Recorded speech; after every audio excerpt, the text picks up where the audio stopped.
Hey guys, how's it going?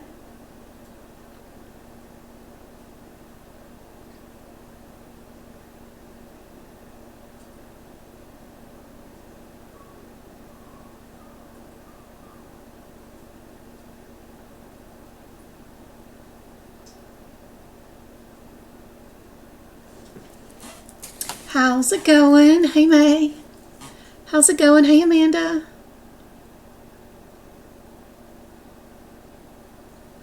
Inside my Discord study group, I have a room for that. It is called Where to Start Prep. And when you download the Discord app, set up your account, verify your account with your email address, then you can click on the link to join our Discord group, and the third room in that Discord group has a link to all my very best videos of where I think you should start. When you first go into the room, there's a lot of conversations. Just keep scrolling backwards and you'll start running into videos. Scroll all the way back till the room ends and there's no more conversation and you're at the very first link that I posted. And that's all of my favorite where to start videos on YouTube. I didn't mean for anybody to talk in that room, but people have been talking in there. I just have to go through there every once in a while and delete all the messages so that it's just the videos links. But it just takes time, and I'm always running short on time.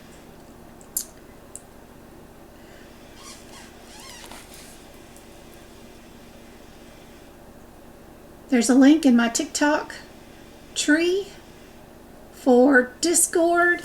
There's also a link on my website, medicalcodingbyjen.com. The bottom of any page has the little Discord logo. It looks like a gamer controller, but I think it looks like Mickey Mouse's britches. The top of my YouTube page, up in the banner, also has the little link that you could click on. I am working on getting this document done for a comprehensive E&M thing. I'm going through my final audit of it so that I can release it. So I thought you guys could work on these pocket prep questions that I have not done. These are new questions I have not seen on pocket prep. And while I'm working on this, you guys can tell me what you think the answer is to these questions and we'll see what's going on. Sammy, no. Lay down. Sorry, my cat is being mean. It's Saturday night and he doesn't have a date and he's mad. Lay down, Sammy. You just take you a nap. I already gave you some catnip. Come on, lay down. You're welcome. You did join the Discord yesterday. There's a room called Discord Tips. If you go in that room and also scroll all the way back, there's not supposed to be any conversation in that room either, But the very first video posted by Betty is 101 on Discord. It shows you how to use Discord. It's kind of boring, but if you want to know how to utilize it and get the most out of Discord, that'll help you. Just turn it on in the background while you go do laundry or something, you know.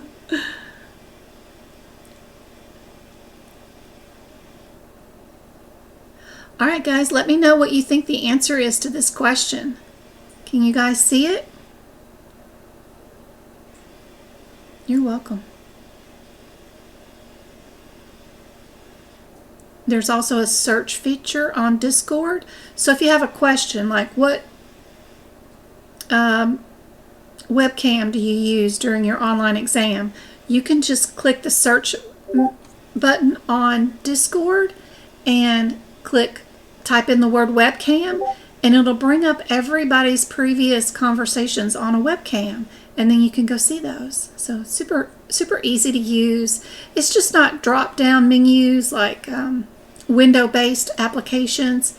It's more of a DOS based system, which dudes really like, gamers, but it's wonderful because it's free and it stores all my data, and I don't have to have it gatekeeped, paywalls up. So it's wonderful. It's great. Discord is kind of like Facebook, but they made it for gamers so that there's no tracking. No one gets copies of your email address or your search history. If you search in Discord for anything, none of it is tracked.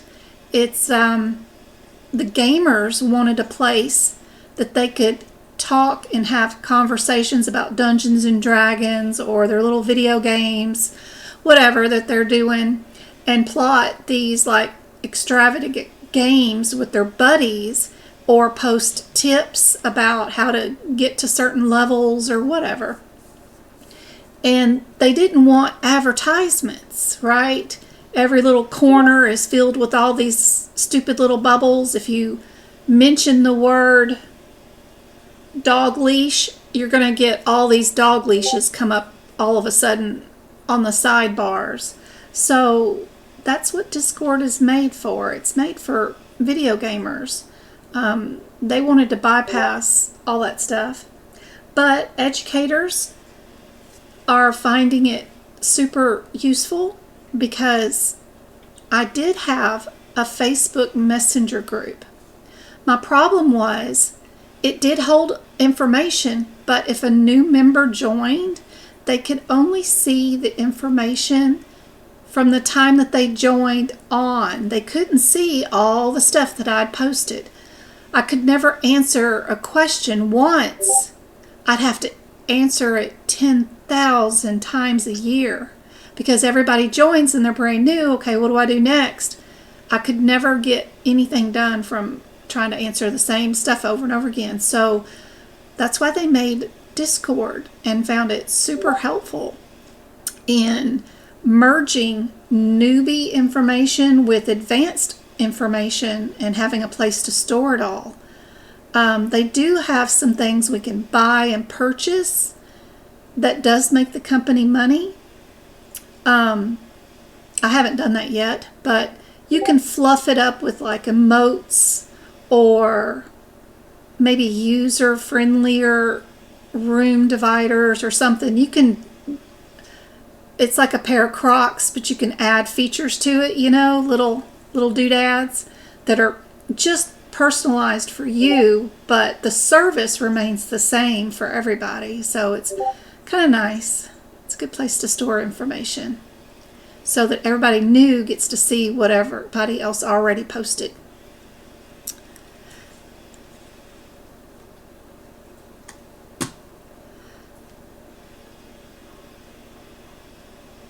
Thanks for sharing the live, Kayla. You're awesome. Thanks for the new follow. 2. Thanks for letting everybody know that we're on and live. This is just a bonus one for tonight. It's not my normal, but I'm sitting here. Kids are at a dinner, and I have a little time. Is Codify to use with Practicode? Yes, it is. Don't use Codify until after you're certified and you want to get your apprenticeship taken off. If you don't have a course that you've passed or any kind of work history, then you use Practicode to try to get rid of your apprenticeship status.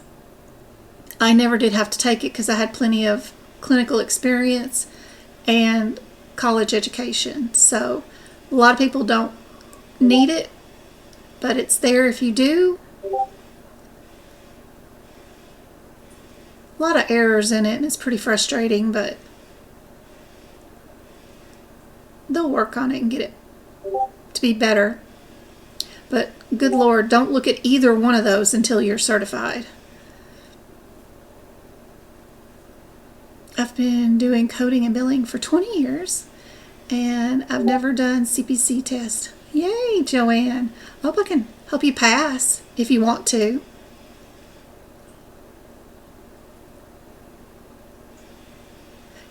Yeah.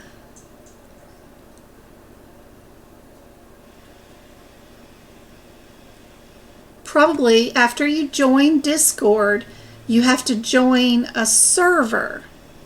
So you have to go back to my link. See, do I have any links up? Nope, I don't have any links up. Link.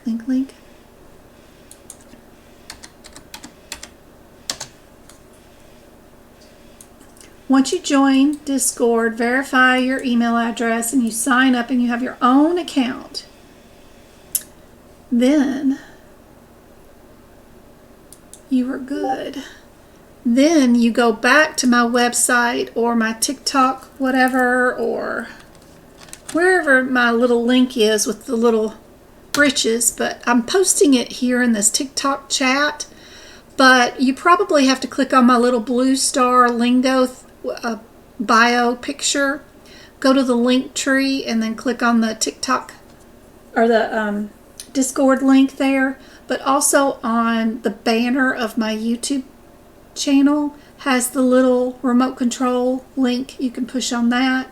You can go to my website, medicalcodingbyjen.com, go to the social media tab, and then halfway down the page it says join now, and you click on the little icon for Discord and it'll throw you right on in there.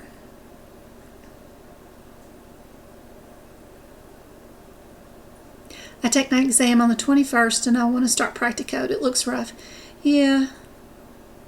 It throws in a lot of information that isn't covered with CPC in on you right away, and it's pretty rough. But all the Practicode examples are online. They're on Quizlet.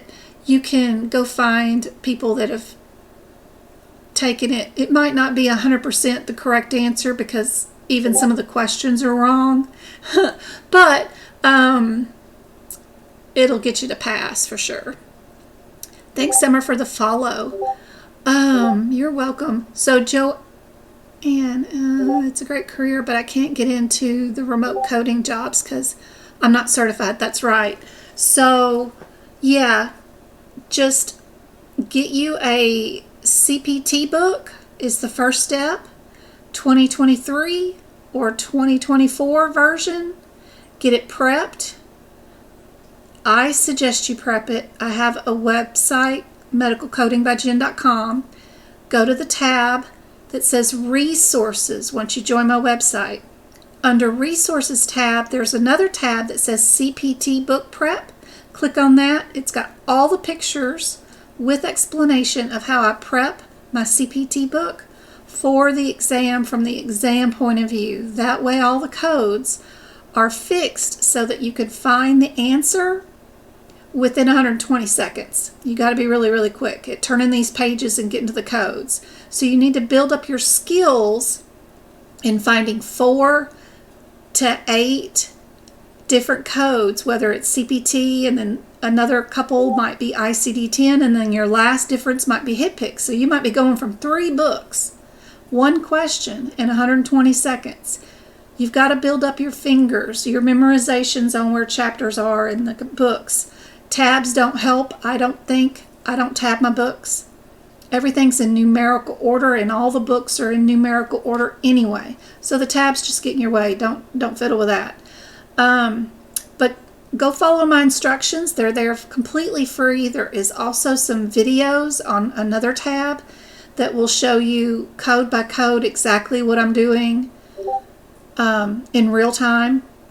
And then you can prep your books. I do sell the notes if you want to just copy them page by page, but I'd rather teach you for free and absolutely get you to prep your books for free, and then attempt to take your exam, because with AAPC you get 2 attempts, and if you fail your first attempt after getting all my free stuff and watching all the free lessons, then you might want to consider maybe buying some chapters of my notes that you did the lowest in. But hopefully we can get you there. I've gotten thousands of people there, first attempt pass right out the gate without spending a dime. So that's my goal. I'm just here to help you guys.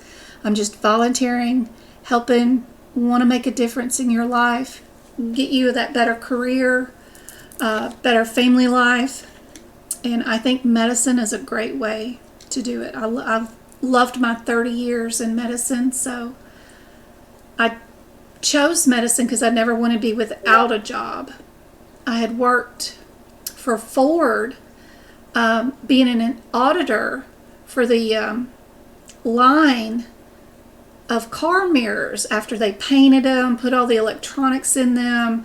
I got them at the end of the line, hooked them up, and made sure they still worked, made sure the paint body was good, there was no bubbles, and all the electronics worked. And then I had to package them for the company and put them in these big forkliftable crates. It was a production line, so I had everybody else who was putting all the pieces together wanting to go home fast, but I had to audit every one of them before everybody could go home. Everybody had to glare at me and wait for me to audit all these things. Oh my gosh. If we made production, we got to go home early, but Lord help. Anyway, Ford, of course, laid us off. So that was my first experience with the working in a big girl job. And yeah, I just did not know what I wanted to do for a living, but I knew I didn't want to work in a field where there was a potential for getting laid off, because when I got hired there, of course, my husband, he had been, and his dad had been union presidents for like 13 years. They'd been working with Ford. Their whole family was Ford, and their whole life was all about this darn factory. And even the dad, he was union president. So for us to actually lose jobs was weird, was crazy. Crazy, crazy, crazy. When was that? 1989-ish? 90? 91. Yes, 1991-ish. Yep, definitely 1991. Yep. So, yep, started college then. Started out with an associate's degree while I was getting unemployment, and then moved on from there. And I figured healthcare, I mean, there's no better way, you know, like if everybody in the county's getting laid off for this, you know, I can go into nursing and medical care. At least I know I can work anywhere. And, you know, even a bad nurse is a good nurse most of the time, you know, especially when there's an emergency going on, you know. So anyway, yeah, I did not want to lose another job, so I like medical.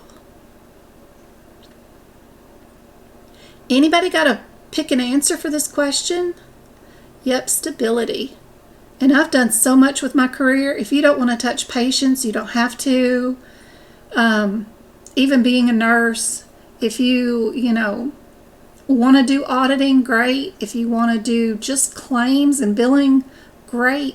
If you want to be a CEO of the hospital, coders do that. I've seen just a CPC work their way up through administration and end up managing and running full medical clinics with, you know, 200,000 lives underneath them. The whole city depends on that one CPC who runs that one medical group in town, you know. You can do a lot with it.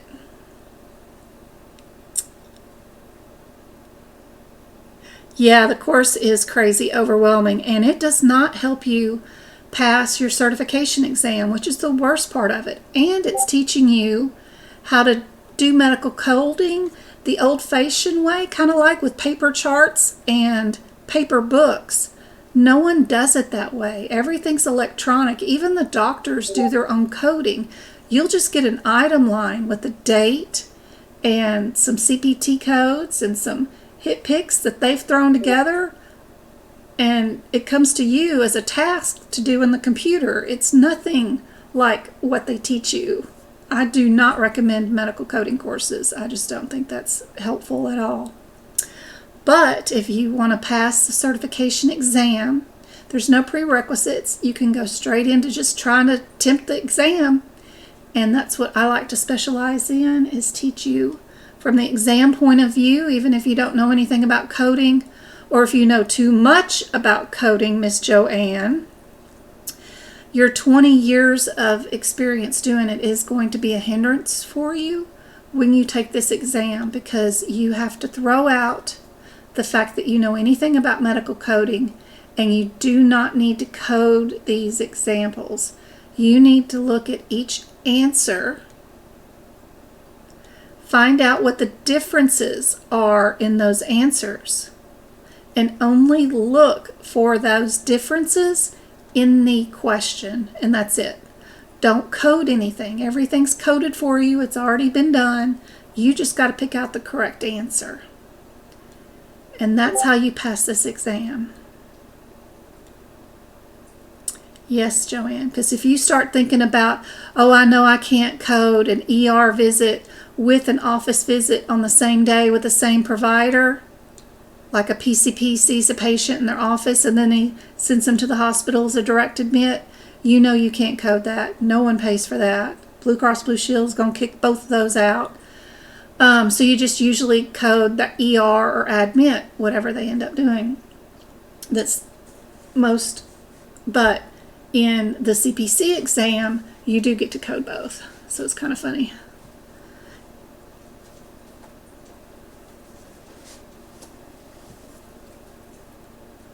Thanks for the follow, Miss Gray. Janice, thank you for the heart. That's awesome.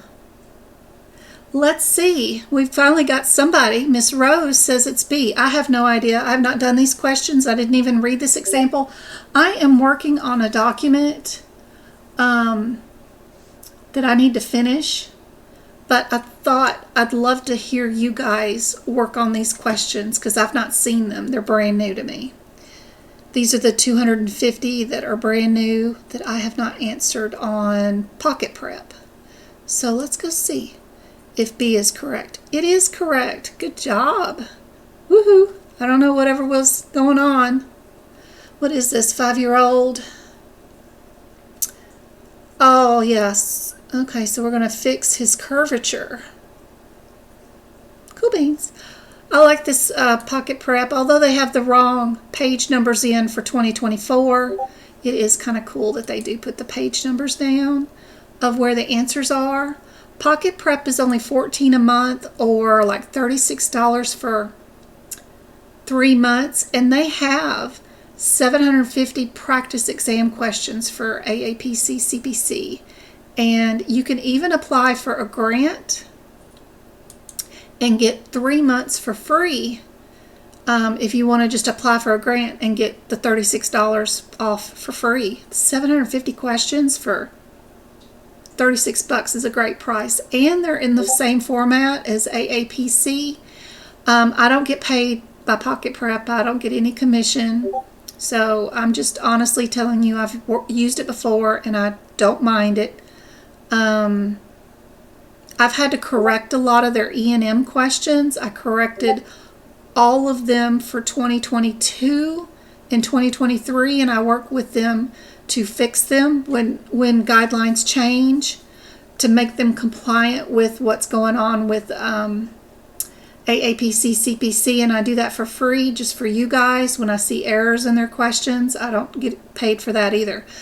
But they are responsive and they do fix them. So that's why I kind of wanted to look at these and see what these new 250 are and have you guys try to answer them.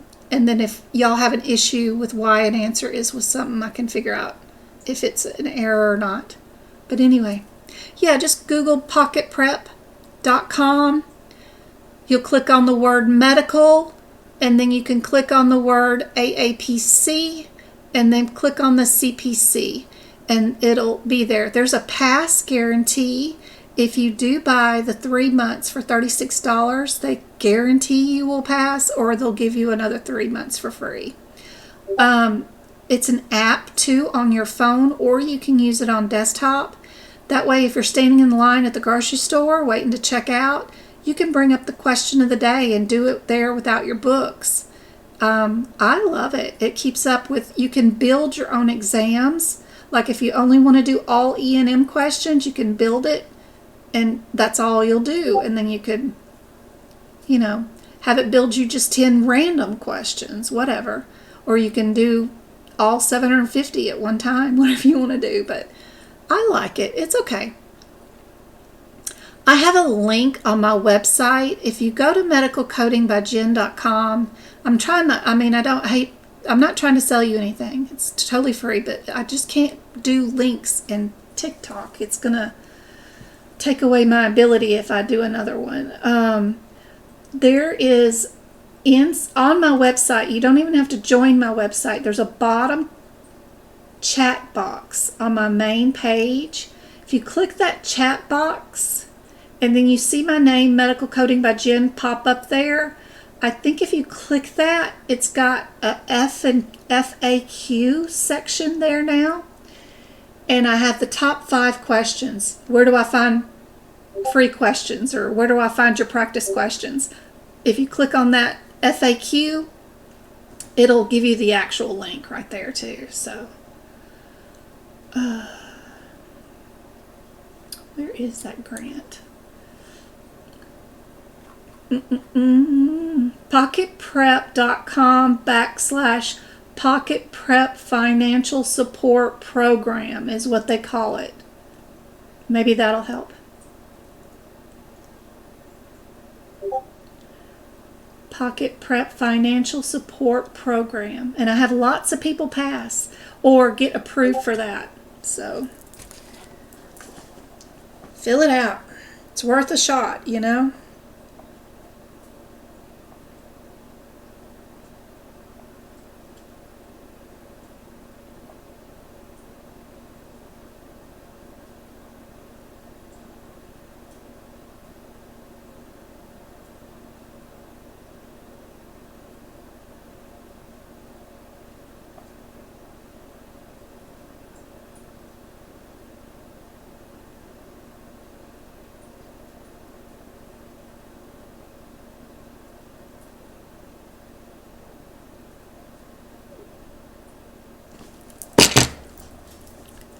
Did I see Twinkle in here? Oh, good to see you. I didn't want to bug you and let you know that I was on. You're sneaky. You stalked me. Good job.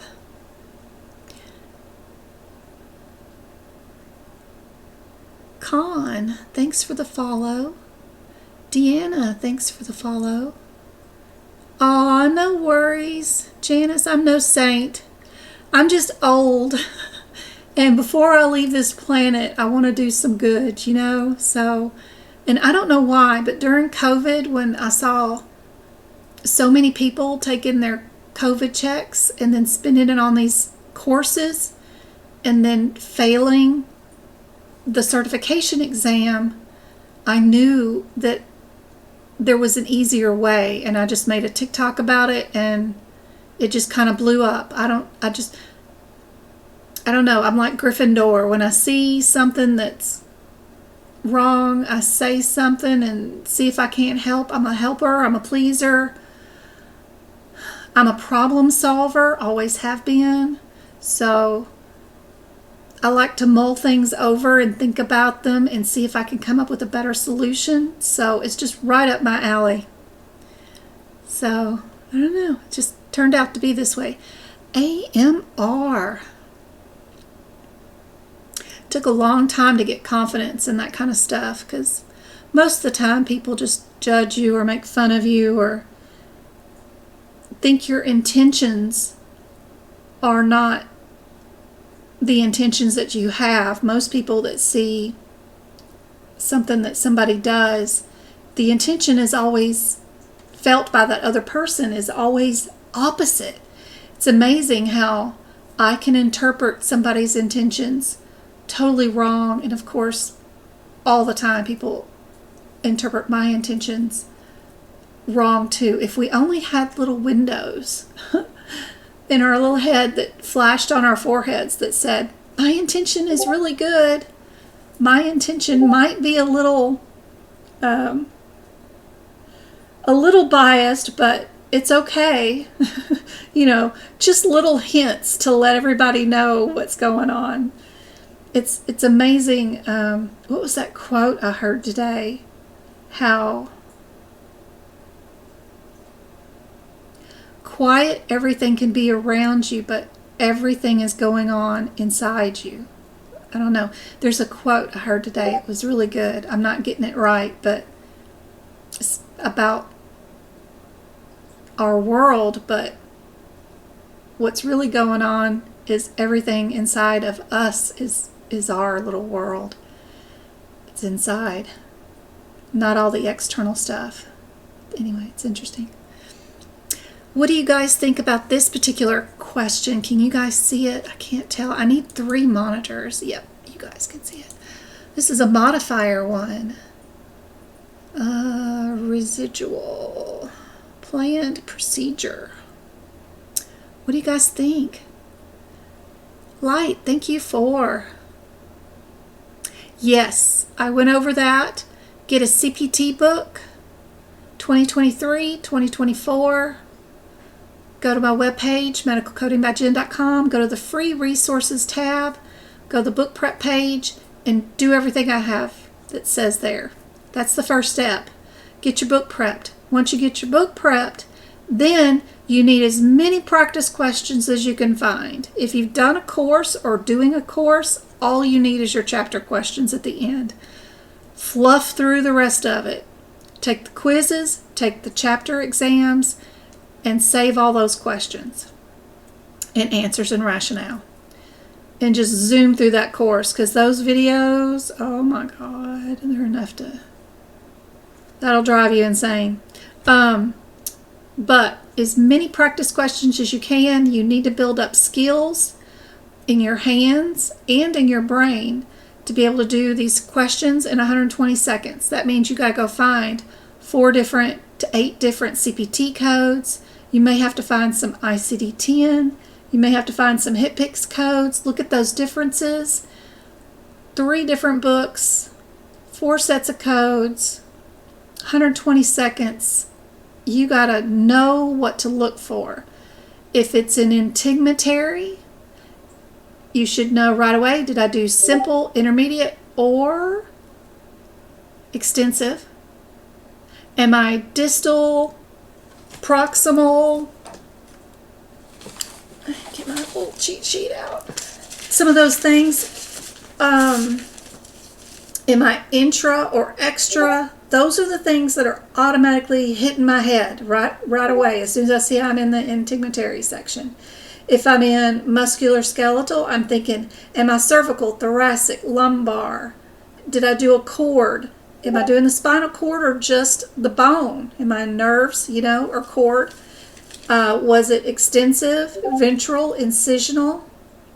those things are going off in my head as I'm looking at those CPT codes. You got to practice and remember, okay, if I'm in anesthesia, am I lower, anterior, intra, extra, again with those?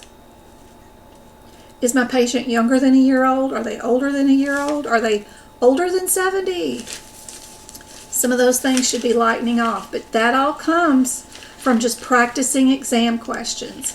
And you just have to keep practicing the exam questions to finally get things to click. Oh, yep, every time I go to radiology, I need to look for how many views did we do? Did I use contrast or not? It all becomes a pattern. Thanks for the follow. Deadpool, Ivy. Hey Twinkle, good to see you back. Yeah, the videos do make you crazy. They are monotonous, and then you still have to keep clicking and click here and click here. It would be so nice if it would just play the whole thing. That way you can be hands-free, folding clothes, burping a baby, changing diapers, mopping your kitchen floor, whatever. We are multitaskers. We here in this, on the spinny ball planet right now, are the best at multitasking that any other generation has ever been. And having this monotonous sit here and click just to hear the next sentence and click again to hear the next sentence, what a terrible way to do an educational program for a solitary person. No one can concentrate like that unless they're super drugged up with some Vyvanse or something. How in the world do you hyper fixate like that? And then that would just drain you down. My goodness.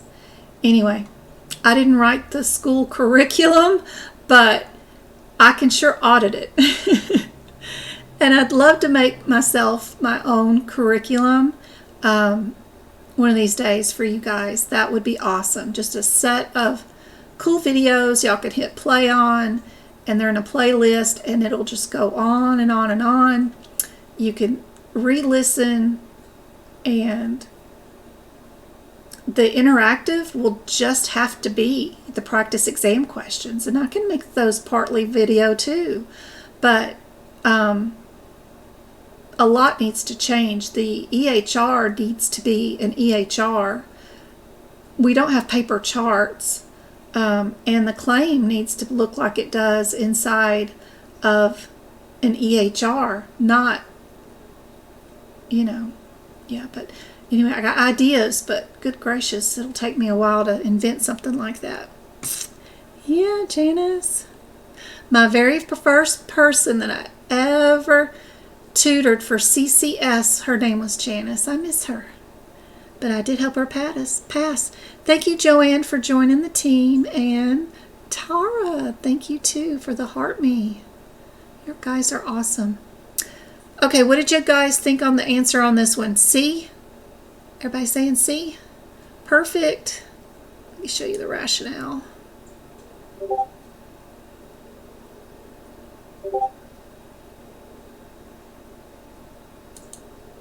Next question. All right, you guys look this one up. Anybody know what the 69990 code is without looking in your CPT book? What does that code do? What is that? Anybody know?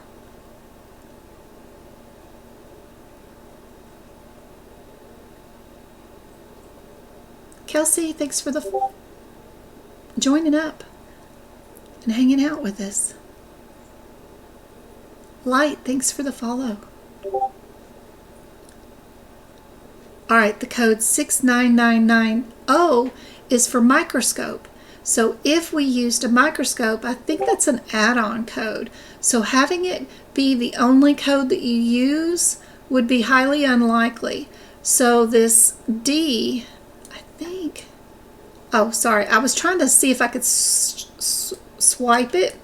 I think there is a way to do these and draw a line through these. I just forget how to do it every time I do this on here. But that one would not be the answer because you can't do it by itself. You have to use it as an add-on code. So yeah, B was the answer. You're supposed to be able to strike through one of these answers. I just don't know how to do it. Or they updated the app and I can't do it like I used to before. Sorry about that. Yeah, let me see if I can adjust it.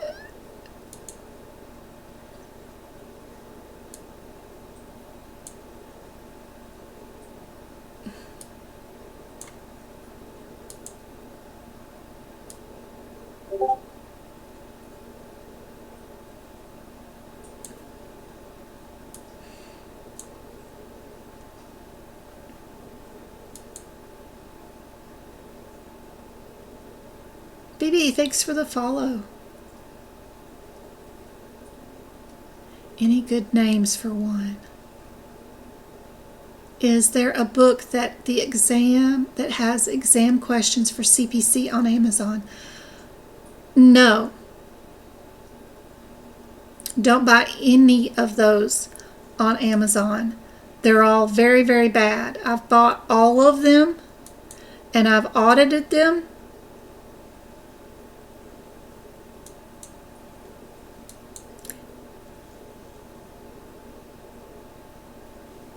And they're all terrible, out of date guidelines. They don't have current 2024 guidelines. The exam has changed to 2024. It's just a waste of your time. Don't do anything from Amazon. You are better off going to the AAPC website, buying practice exams A, B, C, D, E, and F for CPC. If you want more, buy the practice exams on the AAPC website for also COC, because that's just outpatient surgeries, which is the same thing as CPC. There might be a few little billing questions that will be irrelevant, but the surgeries, the integumentary, the musculoskeletal, the cardiovascular questions are very good for CPC. And in fact, I found many questions from the COC course on my CPC exam. But AAPC has practice exam questions for COC, exams A, B, C, D, E, and F also. Both of those together is 600 questions or more, and that's crazy. I'm back. What'd you bring me back to eat? There was nothing left. I know. Y'all didn't order me anything to bring back? He literally made me order the 9 ounce instead of the 11 ounce. I guess for like cheaper or something. Yeah, and it comes out like that. Yeah. Dude, you're a New York strip or nothing. There's nothing. You know, you gotta have a New York strip. I got a sirloin.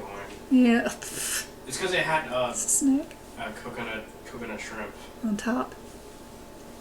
It ain't worth it. All right. And then of course I promote Pocket Prep, which has the 750 practice exam questions. You're looking at them right now, and it's $36 for 3 months access, and they have a pass guarantee. If you don't pass, you get another 6 months for free. But also, they have a grant program, the financial support program, that you can apply for and just get that $36 covered. But it can be $14 a month if you just want to go month to month on it. But I like Pocket Prep, and I like buying questions directly from AAPC. I do not suggest you buy any questions from anyone on the internet except for those two entities. I've been doing this since 2019, 5 years now, and I promise you I've been everywhere. CCO, I forgot, they have good questions too. They have the Sapphire, I don't know, they got 3 exams. The last time I looked, it's been a couple of years, but CCO or COO, whoever that is, they got good practice exam questions. That's it. See? And their link is also on my website. If you go to medicalcodingbyjen.com, you go to the social media tab, but hover over the social media tab. There'll be another tab that shows up that says additional educators, and COO or CCO, whatever their name is, they are there too, and they have practice exam questions too. Don't buy their cave or anything else. Just purchase the exams that they have for CPC.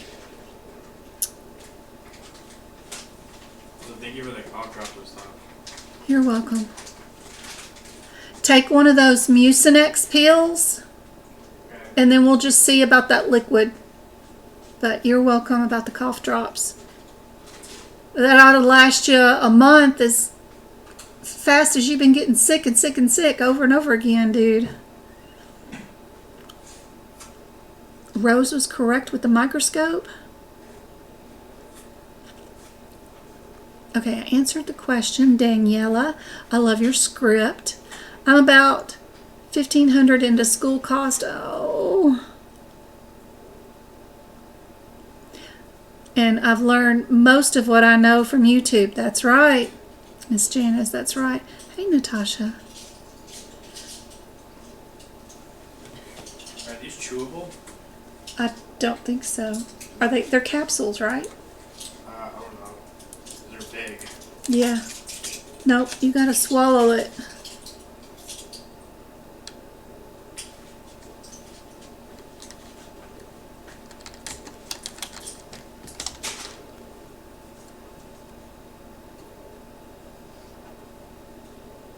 I don't believe in a course. Any course. I have done, I'm working my way through all of AAPC's courses right now for you guys. Sorry,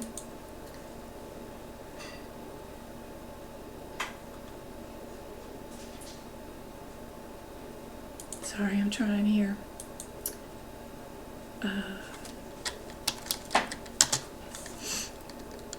Nope, I want to go here.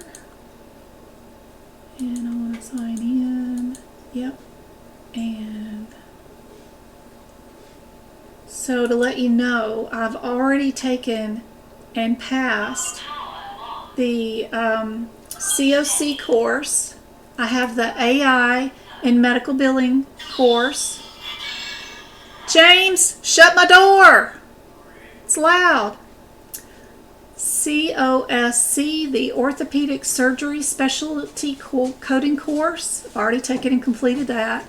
I've done the CPMA course. I've done the COC course. Ambulatory Surgery Coding Specialty Coding course, the CASCC. I've already taken that one too. And the Comprehensive Evaluation and Management course. I've also done the CDEI course, the CIC, and CPB. The only thing that is beneficial from any of those courses is just the practice exam questions. That's it, from each chapter. And some of those courses, like, oh my gosh, the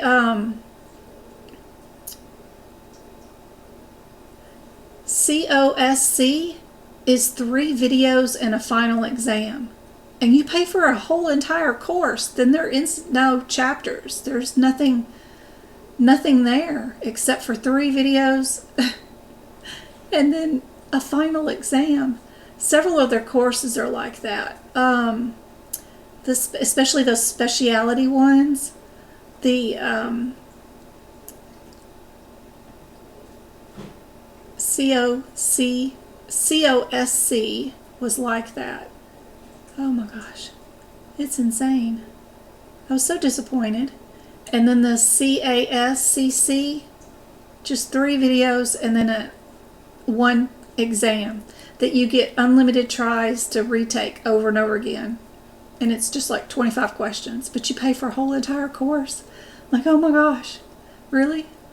But anyway, yeah, I don't recommend whatever that cerclage thing is. I don't know. It's just another, whatever you can get or learn from that's free. If it's free, or you can do a community college course that's like $30 a semester hour at a local community college, or even if it's more expensive, but you get a full grant that pays for it 100% free, and then you get the leftover grant money that you don't spend on classes from the Pell Grant or whatever. That's what I recommend if you really have your heart set and want to take a course. But employers don't look. They don't care whether you've taken a course or not. The only thing they care about is, are you on AAPC's website? Can they go type in your name on their main sites and find your certification and see that it's valid? That's the only thing they care about.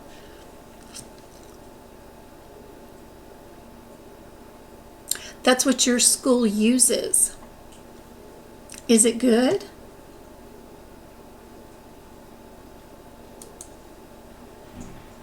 Can you use, do your teachers get to create their own exams or anything?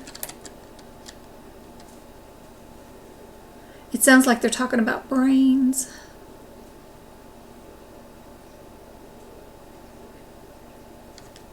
Percentage.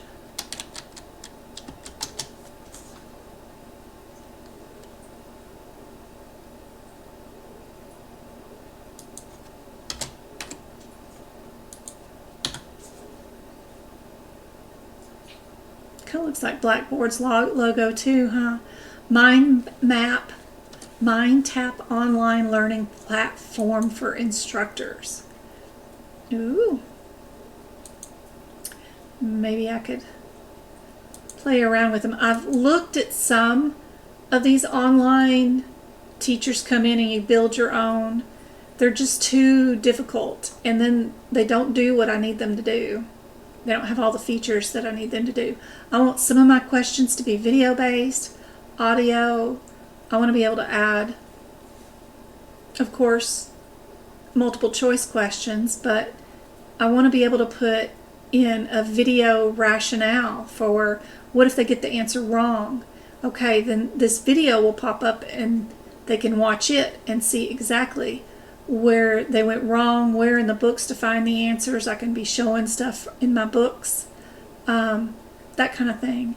And a lot of them don't have that capability, or they won't allow people to take exams on my website without charging me for every single exam in person and each time they attempt it. What? That would be thousands. I mean, it's crazy. I want unlimited access, unlimited students. People don't even have to register. And they could just do 5 questions if they want, or do 200 and get a score. Whatever they want to do. There shouldn't be, if they have time to do 5 before they go to work and get a grade, then great. I want too much. I need me an IT person to build me a course. Build me anywhere the software for all this. And then I need to finance a website that would hold this much data. But anyway, this is cool. I'll look them up. Signage. Because we'll see. I'm sure AI will come out with something before long that will help us mere mortals come up with something that I want. You like the community tab? Awesome. I'm so glad you like that. Oh yeah, Dawn. There's jobs everywhere. Yeah, it's big money. Even in the electronic EHRs. So if I wanted to create a fake medical group for you guys to practice coding in, you know, I have to pay for each user. And a lot of these EHRs, they only allow coders to be encoders, but then I have to pay for another user access to give them access to the patient's chart, the medical part of the chart. They get you, when they build these electronic medical record systems, where it's not all a la carte. It's, okay, if you have a biller, they can only go in these screens. Well, what if a biller needs to go over to case management or verify the surgery note? They can't look in the patient's chart. They can only call the hospital and get records faxed to them. And what a waste of time when it's all in there. Or the medical group has to pay for another user and then give that person access to both. And then that just charges more. It's just, so if I wanted to create an EHR system for you guys to practice and play around with and see real examples in real time like a job would have, I would have to pay for each one of you guys to have a license inside of an EHR, unless I owned the EHR software myself. So that's a whole nother ball of worms that needs to be opened. Anybody got an answer for this question on Pocket Prep? We have a surgeon who's removing a mass in a bronchial tube. They did a bronchioplasty.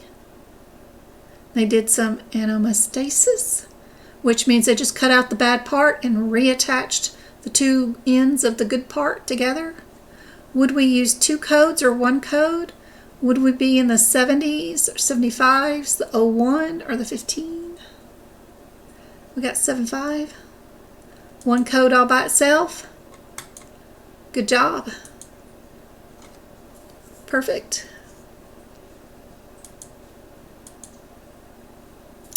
Here's your next one. When I look at this question, I notice the modifiers on the end and the multiplication. So the second codes are multiplied, and then the last thing on the end of each answer is a modifier. Would we use 59 in this area, or would we use 51 in this area? Sometimes it's easier to look at that kind of stuff to see what your answer might be faster than looking at the individual CPT codes.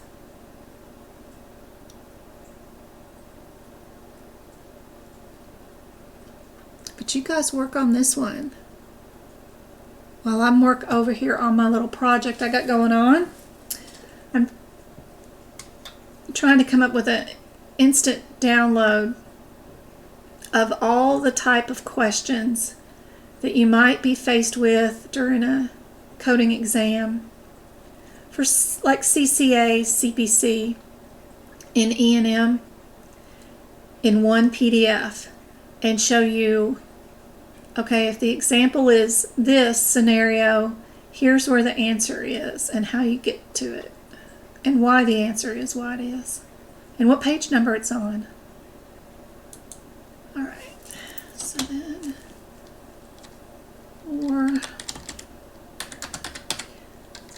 so far I've got 112 pages and I'm just auditing it. That page number is what?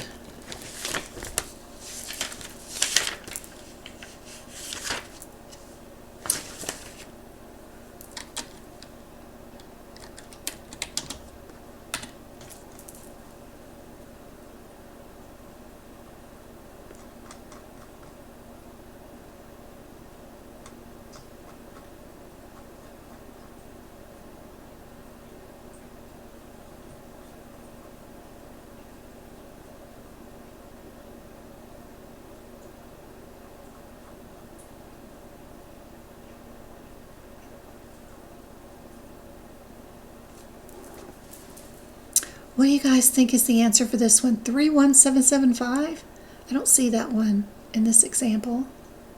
These are 22600 or 22,554, or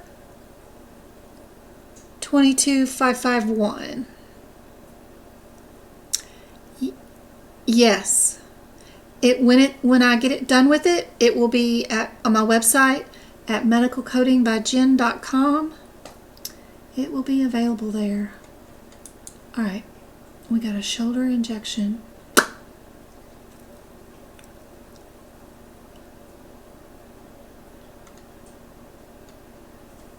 Good. What is the correct answer?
Everybody wants to say C? Okay. C is correct. Good job, guys. We do use the 51 modifier.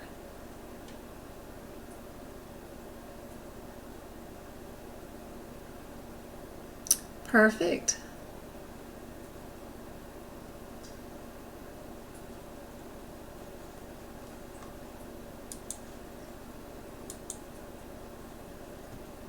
Bell's palsy patient, are we in the 7/8? I'm talking about the second and third digits of the CPT code, or are we in 7/7? Also, you've got two answers with modifiers. So are we in a section of the CPT book where these E2 modifiers are normally used? That can help you figure it out real quick. Do we use E2 or do we use LT?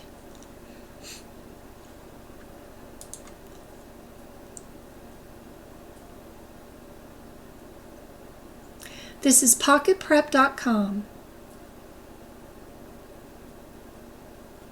I have a year-long membership with them for the last 2 years, and I just purchase it once a year, whatever their yearly thing is. It's $14 a month, 750 practice questions, or you can do 3 months at a time for like $36. And they have a pass guarantee. If you don't pass your medical coding certification exam, you get 3 more months if you do the 3-month at a time program. But they also have a grant out there for where you can get it totally free. What was it called? Financial support program is what they call it. So if you go to pocketprep.com, look for financial support program, you can get that $36 for free. All right, I'm going back to work. You guys tell me what you think the answer is. Hey, Blue Eye. Thanks for the follow.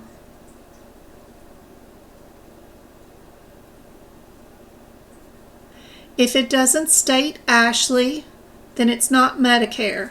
Other than that, also, you're not coding.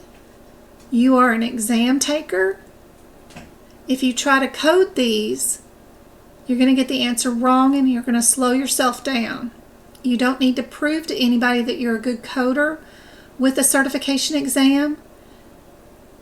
The note is already coded for you. You just have to pick out the correct answer because it's there. It's right in front of you. So it's already coded. You just got to pick out which code collaboration is correct. And looking at your exam and practicing it from that point of view will help you pass way more than any of that. The only thing you need to be worried about is the differences between those answers. An insurance company is not one of those differences. So then it is not in your head. Filling your head with anything extra during this exam will not help you. It will slow you down. You have 120 seconds to find the answer on each question.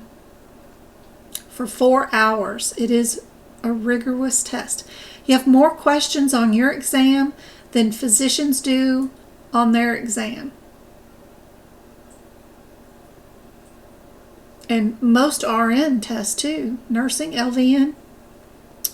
Yeah, we got 75 questions. Huh.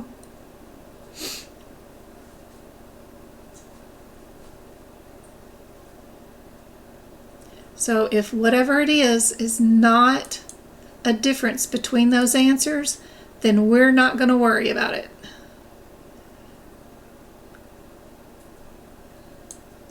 You'll know when there's an insurance issue when you have half of your answers are G HitPix codes and then the other half of your codes are CPT codes. When you see answers like that, you know right away, I need to look through my question and see if they say the word Medicare, right?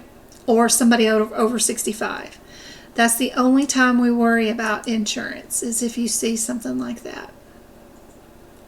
Does that help? Blue Eye, thank you for the follow.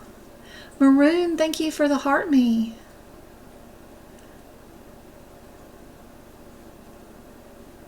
You guys are saying C again? Good job. C is correct. We needed the LT, not the upper lid or lower lid, whatever the E2 is for. This was for the whole left eye. Good job. Diagnosis code.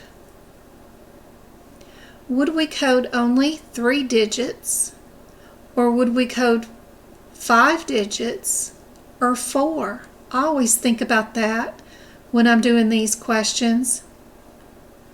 9s are often non-specific or unspecified codes, so sometimes I shy away from those. Usually the most coded out, the most specificity, you know what I'm trying to say? Specificity, yeah, whatever, is usually the best. But you can just look up your differences between your J12 or J14 before you worry about the 82 or the 9 and see if there's a difference here that helps out. Stopping at your 3 digits instead of going all the way out to all 5 is a really good practice for the CPC exam, because all your guidelines and sequencing is going to be at the 3 digits. So if you stop there at J12, you'll see your guidelines. That way you can keep straight what code goes next, what code goes first, if anything goes up before it. If you've got to add a 7th character, it'll all be there at your 3 digits. So I always stop there first. Hey Twinkle. Hey MK. Good to see you. Shauna, thanks for the follow. If I missed you, I'm sorry. What do you guys think is the answer?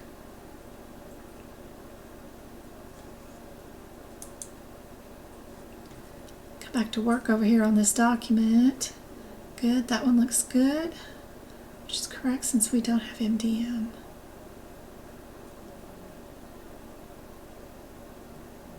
Good, good, okay.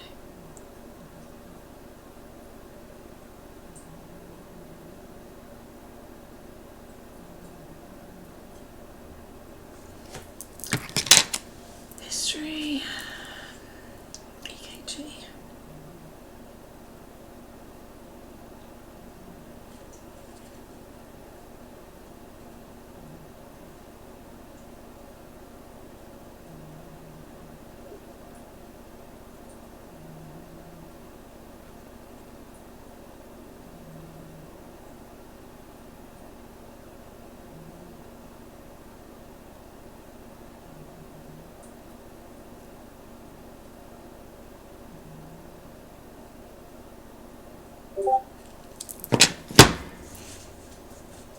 Blood work, EKG.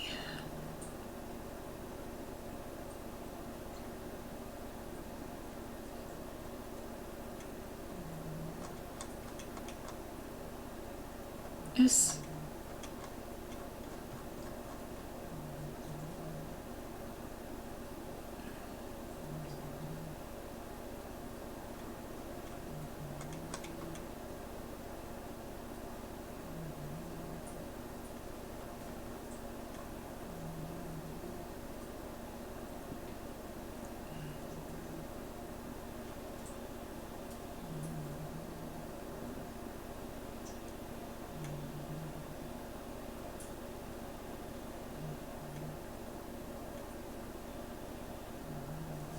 What do you guys think is the answer for this one? 100, Joanne, 100. Is a quiz question from 2021. Ah, it's now on pocketprep. 100 questions, and you have 4 hours to do it, including any bathroom breaks or whatever else you take. The exam does not stop, it just goes from the time it's turned on till the time you finish it. D's? Perfect. Good job.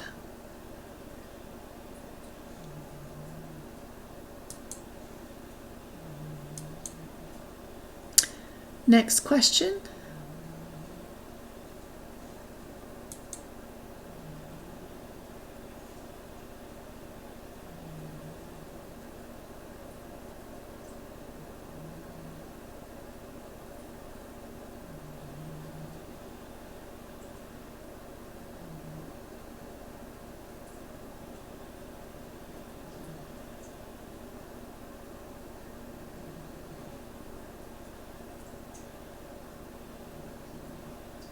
Yeah, I like AAPC just because you get 2 attempts at the exam. One of these days I'll go take the AHIMA one, but I really like taking them all those certification courses I've taken. I like taking the certification exams twice. Even if I know I can pass it the first time, I like to see the exam twice so that I can tell you guys what you need to know so that you guys can help pass. Alright, what are we doing? I'm doing this. What's the font on that? Okay.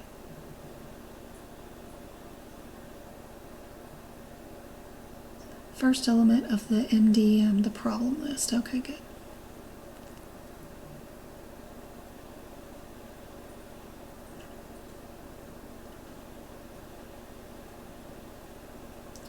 What is the risk of complications?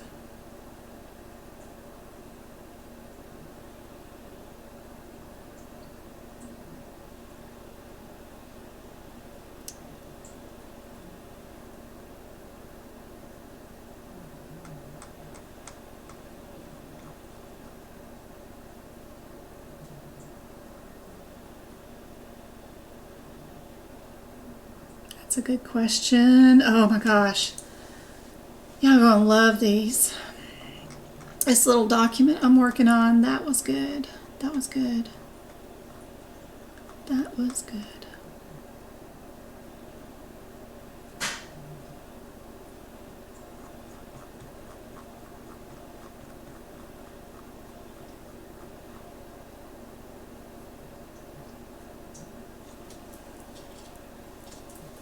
What do you guys think is the answer here?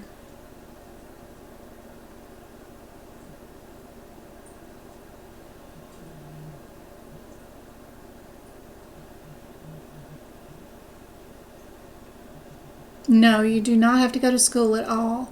Yes, Twinkle is amazing. She knows all the ins and outs of all my sites and stuff. Take her advice just like you would be listening to me.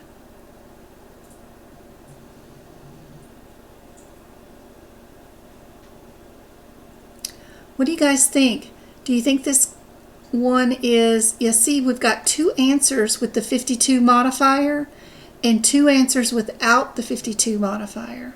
So I would go look up what that modifier is, see if that happened. Maybe you get yourself down to a 50-50 shot on that question.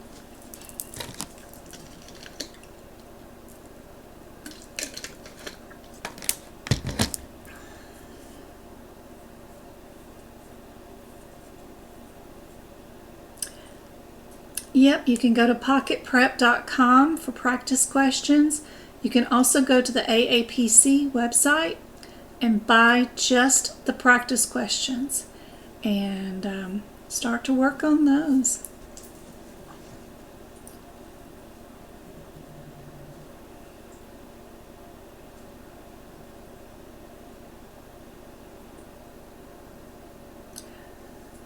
Where are we at?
What did you guys think is the answer for this one?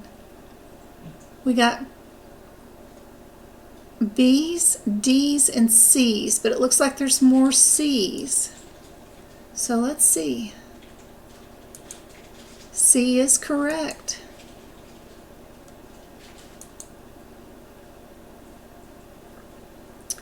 Good job for everybody. Good, good, good. Next one. We've got a laparoscopic appendectomy.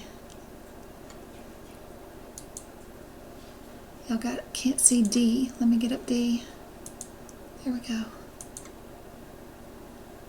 Is that as close as I can get? Yeah.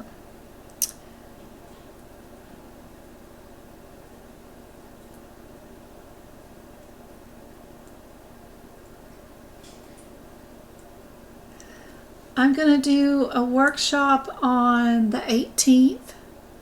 I need to post that up for you guys. I'll be doing a live 2-hour free lesson Monday, Tuesday, Wednesday. I don't know about Wednesday. I forgot. The boys have a dance on Valentine's Day. So we'll be doing Monday and Tuesday and Thursday. And Friday, I guess. Next week, we'll do 2-hour lessons. Those nights start around 6:30 Arizona time zone. I'm in Arizona. It is 9:39 here in Arizona right now.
What do you guys think the answer is for this one?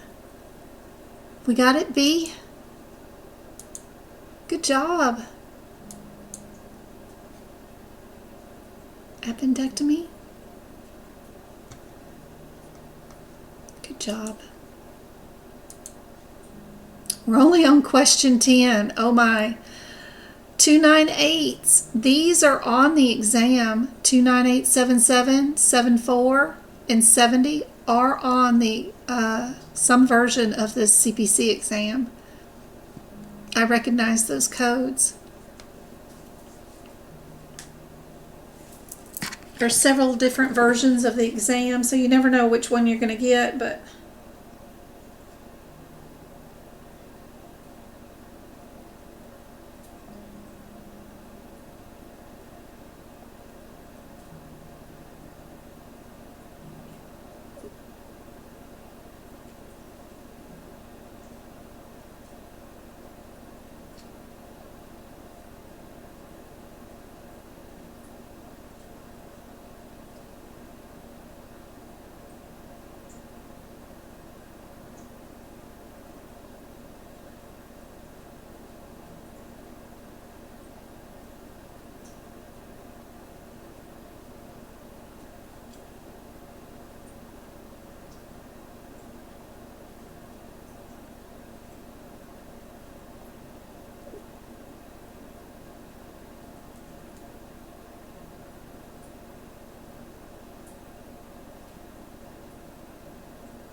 what do you guys think is the answer for this one? Another B?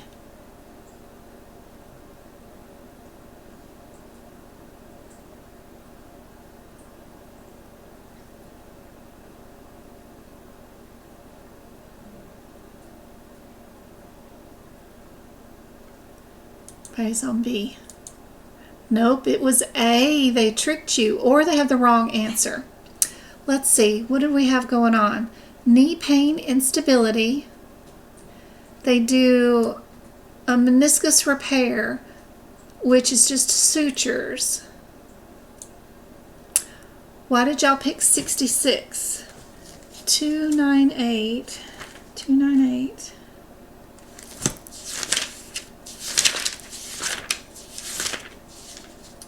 Two 9866 is what code?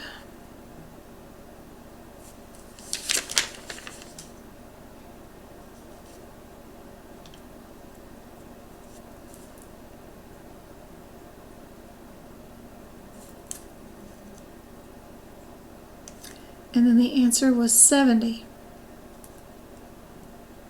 One was surgical, one was diagnostic. When it's surgery,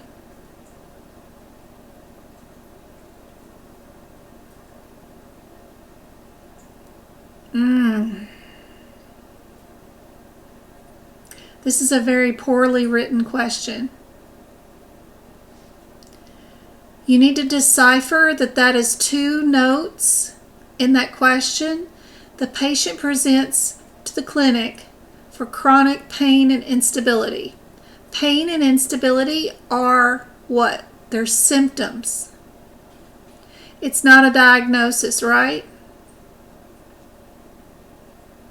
The differences between your answers are that 66 is surgical.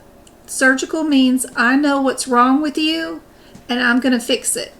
They didn't know it was a meniscus repair until they got into the body and looked at it with the scope.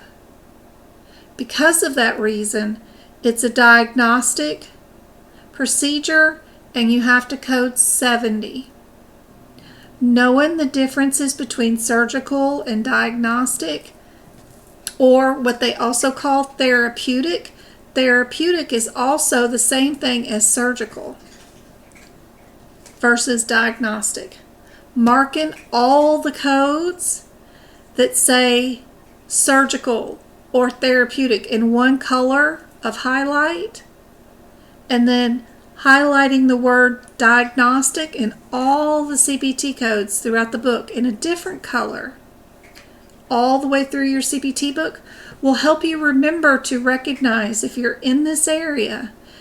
Light up. There's differences, right? I've got diagnostic, I've got surgical, I've got medial, I've got lateral, I've got autografts versus allografts. I have all those things highlighted in this particular page. But hopefully that explanation of why it is diagnostic versus surgical is helpful for you during the exam. Does that help? They didn't know it was a meniscus tear until they did the surgery.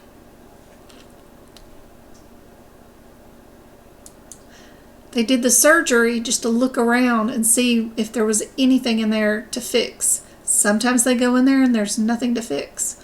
Or they just shave a little bit of bone just to say they've done something. But those are all still diagnostic. Integumentary.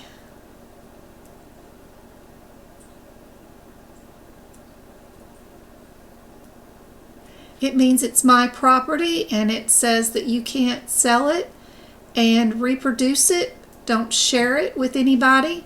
It just says copyrighted. Medical coding by Jen. That's what the watermark means. I had a physician purchase my items back in 2020. She's an author also on Amazon, and she immediately turned around and started reselling them. And she's a published author. I was like, you know better. So now everything, of course, and what she had and what she was selling was my watermark, so it was funny, but she didn't even take the time to retype it. Anyway, that's what the watermarks do. That's proprietary protection, right?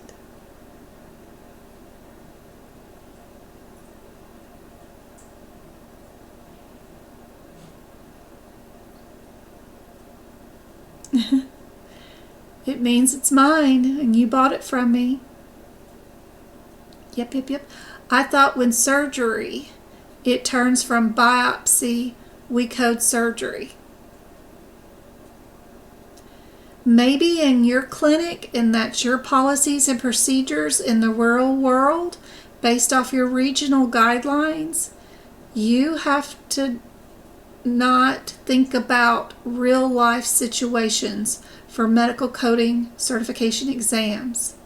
You are only looking at the differences without any insurance information in your head, the differences between these two codes, and seeing, or these answers, and seeing those differences in the exam question. You can't take any payer information in your head with you during this exam. You can't take any guidelines that have been written up by your medical groups or anybody you've ever worked for or interned with. You can't take any of that known knowledge with you. You have to think of this as just simply one CPT code and its words that are on the page next to the number. And those words are your only guidance, besides the parentheticals underneath, or any do's, do nots, or use with, or any guidance from the CPT book in itself. Other than that, don't bring any information, prior history with you. It will hinder you. Those codes, one of them said surgical, the other one said diagnostic. Nothing said about biopsies, nothing said about anything else in these two CPT code descriptors. And not all diagnostics could have biopsies or don't get biopsies, but they can still be diagnostic. But they can still also be surgical, even though they're a biopsy, depending on what else is going on. We could leave in a catheter for drainage. Other things could go on that could make them stay diagnostic or move on to surgery, even though it was just a biopsy. I don't know. Too many ifs and ands and buts about that. All we're dealing with is a question, and the answer is in front of you. So which one is the best answer out of what's available? Don't forget you've got a modifier on this one that's on the screen, the 51 modifier. Some answers only have one CPT code. Some of them have 3 CPT codes. Some of them have 2, and some of them have 1. I've taught all my students, mentees, mentors, whatever you want to call yourselves, since I try not to charge y'all anything, I do it for free, that the 114 is benign. So the first A and B answers, if it was that was the true answer, it's benign. And that if it's 116, you've got memorized that those are malignant. So the first thing I would do is separate these two into A, B, C, and D. Go look through my question, see if I see anything that mentions anything that might be malignant. If it is, then I'm keeping C and D. If it's not malignant or I don't have a pathology back from a pathologist yet, then we know we're going to be billing probably A or B.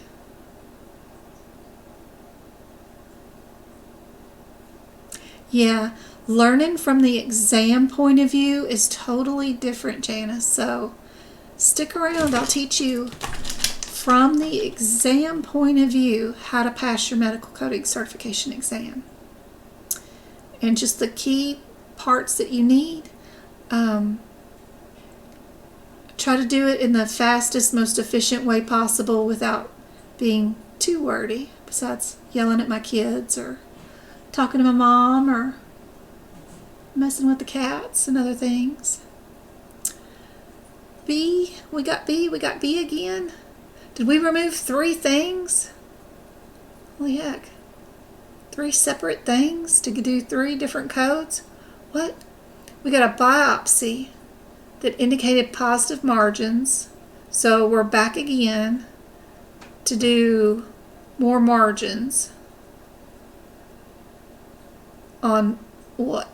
1 item? 2 items? And then it was sent to histopathology. If you've got positive margins, what does that mean? Yay! I hope I can help you. Thanks, Dan. Maroon, thanks for the heart me. Tara, thanks for the heart me. Boy, I had a Tara in high school who tormented me. Oh my gosh. We both started high school in like 9th grade, mid-year, October of all times. We started a brand new high school. Everybody else had already started, and of course we started. So we were friends for a day because we were, 2 newbies scared to death at a high school. But that did not last long. She was my tormentor. My goodness. High school was awful. But I won't hold that against you, Tara. Thank you for the heart me. Joanne, thank you for the heart me. Janice, thank you for the finger heart. Y'all are sweet. D. We're going D. It was C. Very close. You got the correct answer. We just needed the additional code for our repair that we had to do on top of the margins.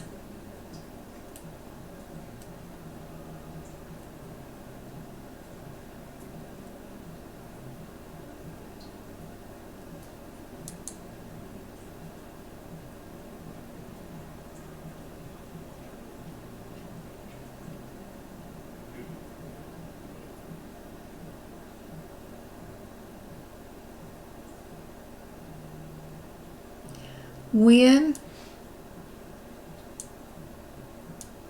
it says you did undermining too,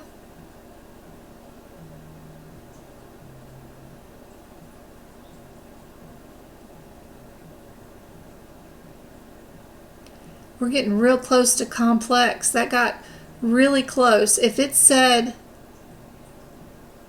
standard undermining, that would have not been a 44. We would have gone up to the complex, but it said light undermining. Boy, they're getting vague.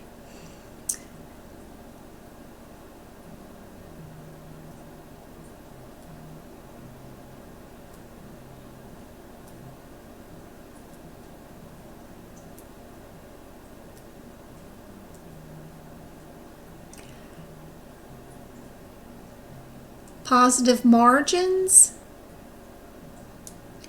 indicates a malignancy. You don't have positive margins on anything that comes back from pathology unless it's cancer. So that should be a term you have inside your CPT book. I'd recommend going to your integumentary section. Go to the start of the 116 codes. 116. So go to 11600 and in quotes at the top of that page, write positive margins in a quote, and that way you'll know that anytime you see that verbiage again, you know you're only coding the 116s.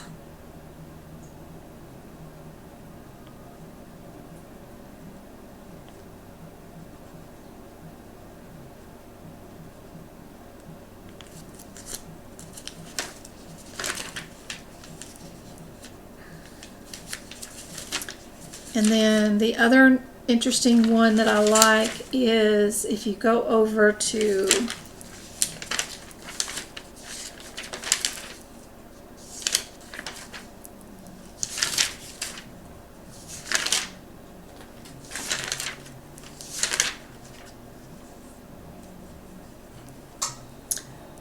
repair codes, which is 12001.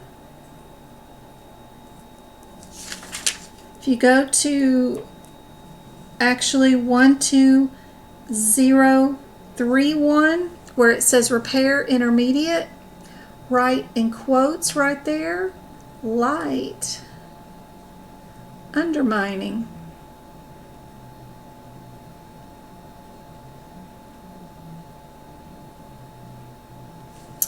You've got some instructions on the previous page. If you look at the definition of complex repair on the previous page, it says in the middle of that paragraph, extensive undermining, which I have underlining, that goes under complex repair.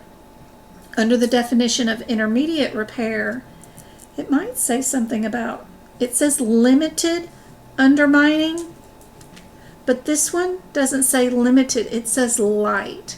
So again, I'm going to change and put another quote right here next to this one too, and put light undermining in quotes. So writing it twice, two different locations in your CPT book, just helps reinforce learning, and during your exam you'll be able to remember there was something about light undermining,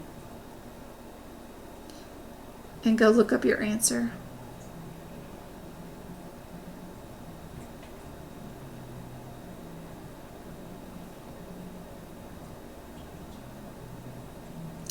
Light undermining. I like that one. And I got the question about the malignancy. It's because of the words positive margins. And we're going to go write light undermining next to the 12044, and that will help you out the next time you see a question with an example like this.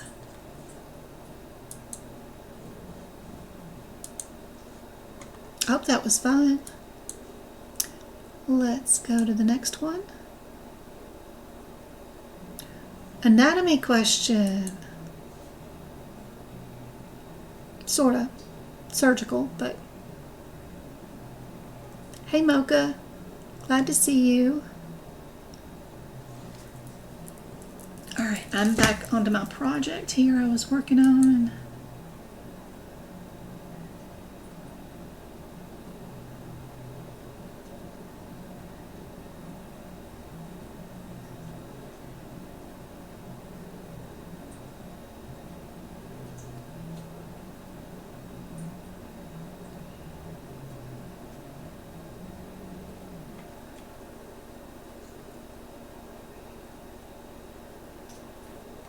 I don't have the right answer up there. Okay, if it's a Medicare patient, what's the answer? And then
y'all got A? Let's see. Perfect. Good job.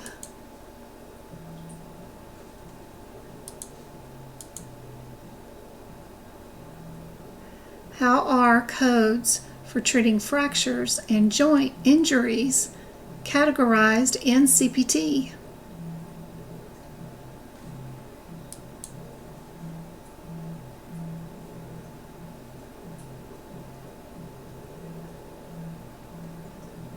No. It's all right. It's just small.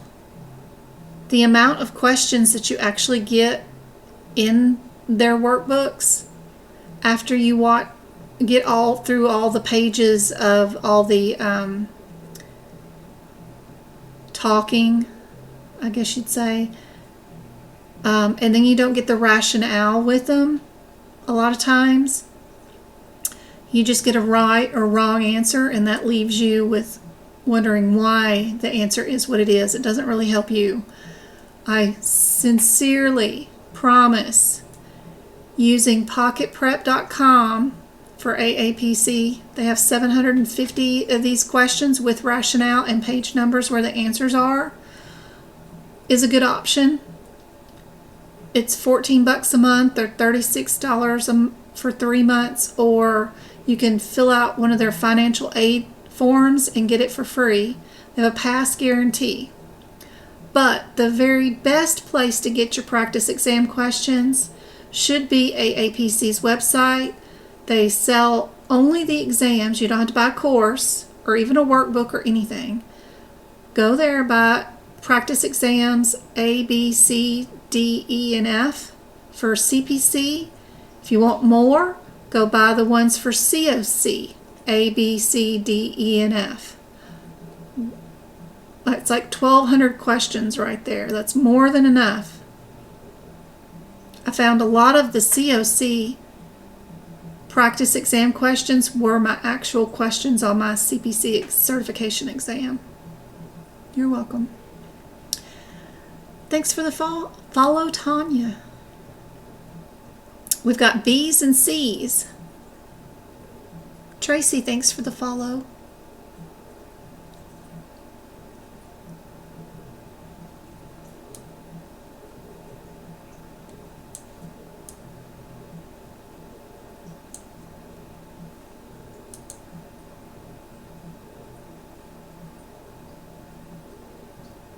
Injuries, treating fractures and joint injuries by the type of fracture, by the type of joint, by the degree, or stabilization.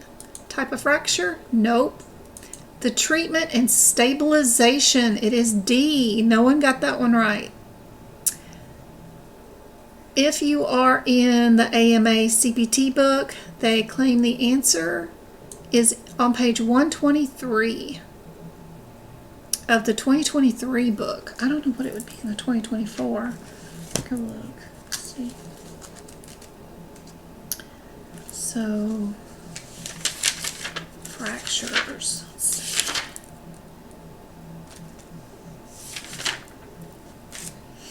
Oh yeah. So we've got these guidelines in the very beginning of the musculoskeletal section. Go find your fractures. You've got some headers about fractures and dislocation treatments. It's on page 127 of the 2024 book. And it says these codes are categorized by the type of treatment and type of stabilization. First sentence right underneath that headline. You just need the physical book. Yep.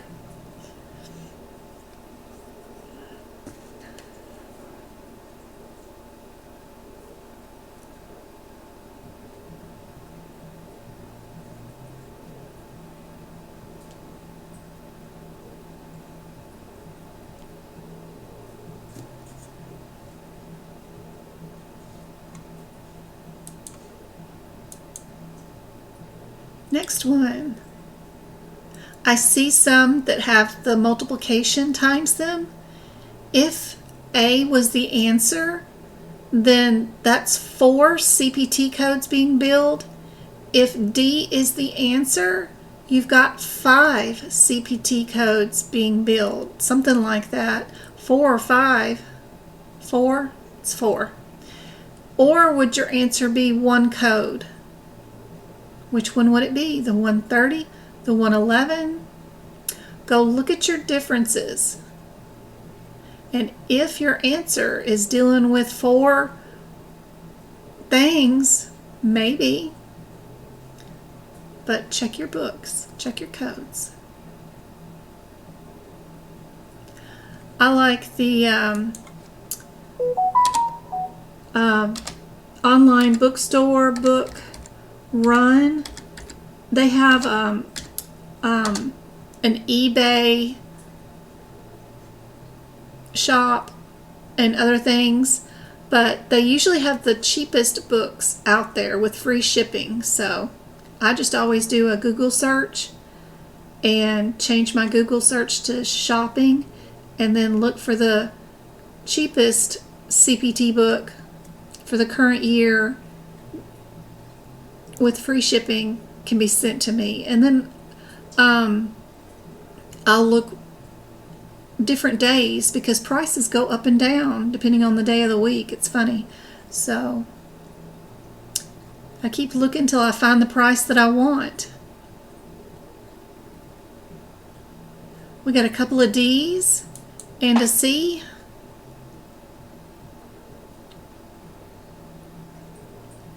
I got 2 votes for D and 1 for C.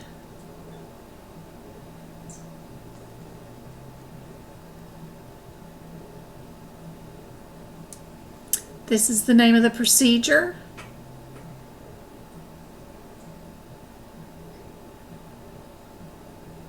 And do we bill times 4 for this? Is that what they say we can do in the CPT code descriptor itself? Or the parentheticals?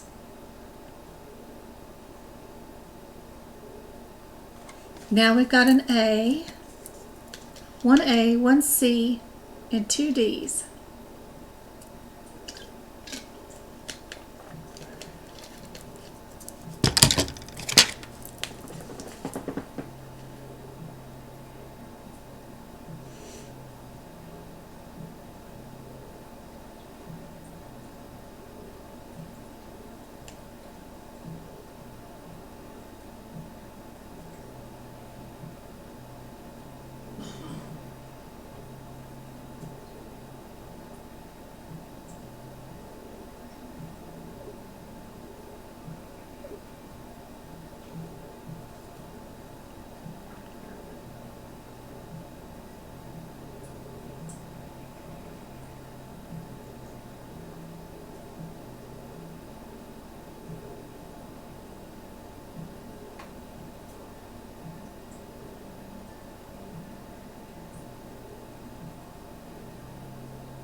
Oh Lord, here comes Travis.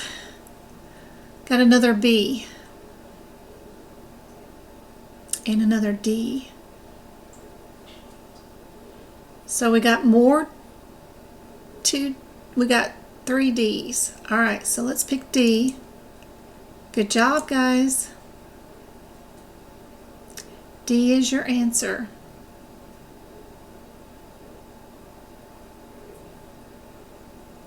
A lot of times it's the same answer is written down twice,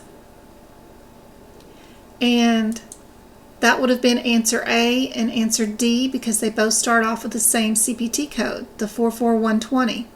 You just need to know, can you multiply that code times 4, or do you have to add the add-on code and do it times 3? Because this one, the 120 equals 1, and then the 121 equals the 3.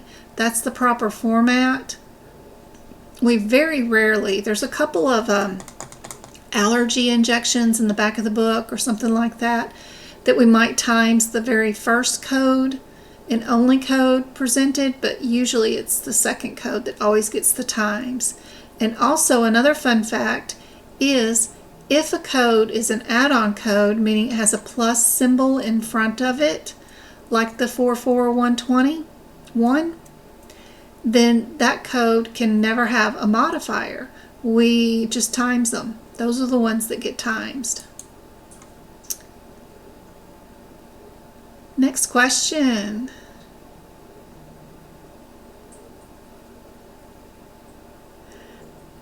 A modifier changes a code descriptor. So if you have For example, code 20150, an excision of a particular soft tissue graft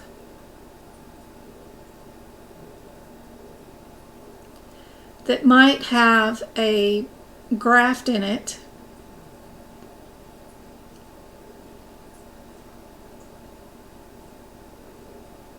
and you're doing it through the same facial incision.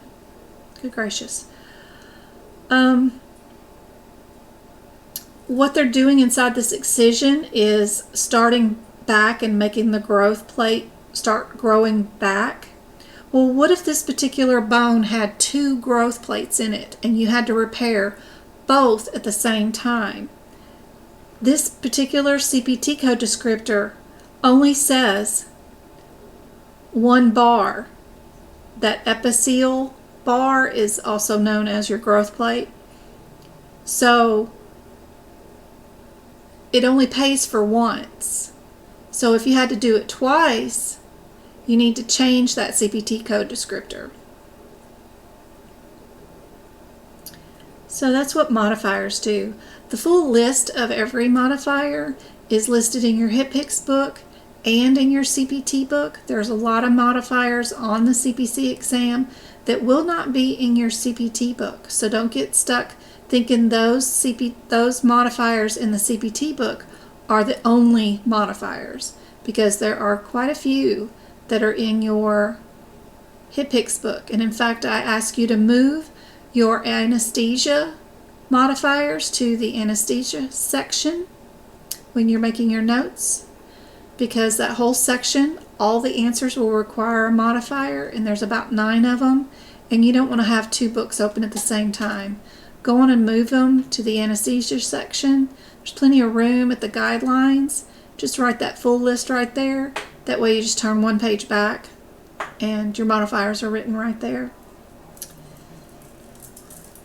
There's all kinds of modifiers. They go from like AA to XU. Every alphabet has a modifier.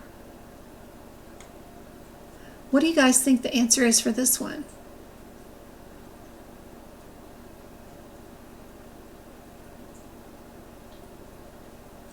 Everybody's saying A or B. Does this patient have 2 diagnoses or 1 diagnosis? We have 3 answers that have 1 diagnosis. Only 1 answer has 2 diagnoses. 1 answer also has 2 CPT codes. The rest of them only have 1 procedure code. 2 of the answers have modifiers, 58 and 76. Those are fast, quick modifiers to look up and see if you did in here without having to open up a book or anything.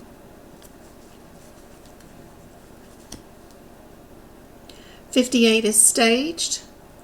76 is a repeat.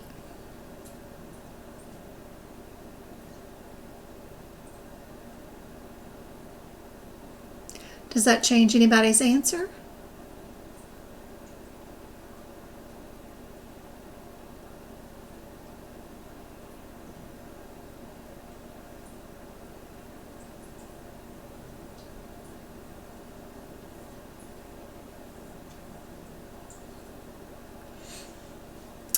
Cast your device to your TV and give yourself a bigger screen.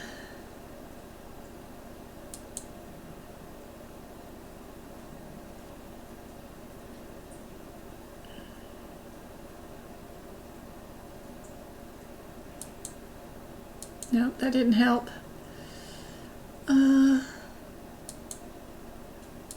Does not help.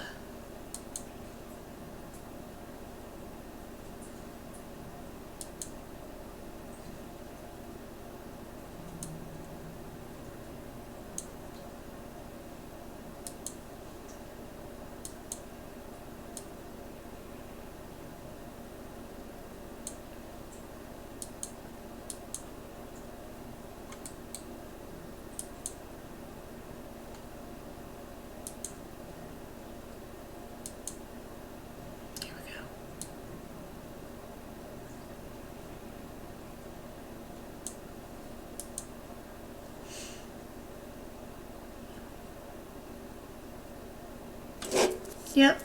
And you can change and rotate your screen to landscape too, and you can also cast your device to any smart TV and you'll have it really big.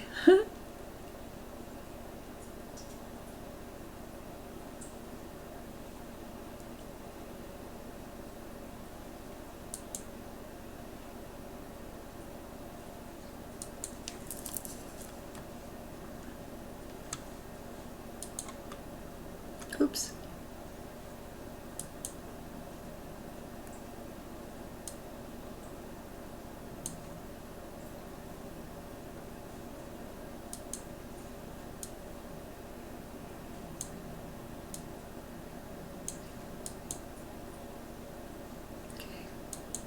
That's about the best I can do. B.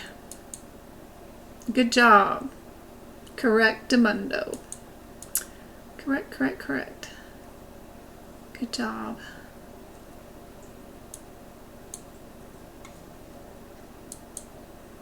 What about this next one? I'll go check on my kid real quick. I'll be right back. Kids. Got 2 of them coming in the door. Oh.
Okay, I'm coming back.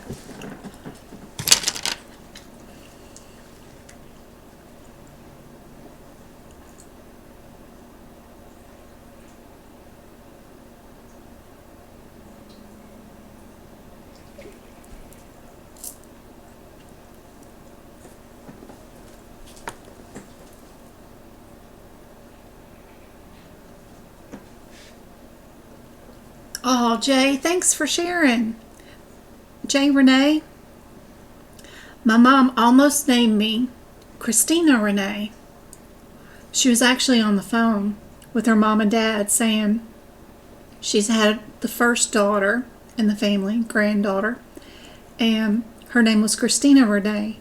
Well, my dad was on the phone with his parents saying that we just had a first granddaughter and her name is Jennifer Lynn.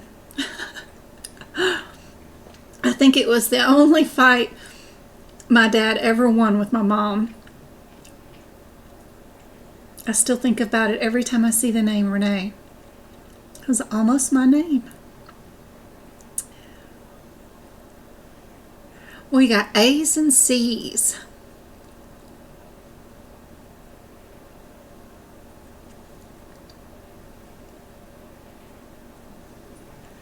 Looks like I got more C's than A's. Let's see. Perfect. Good job, guys.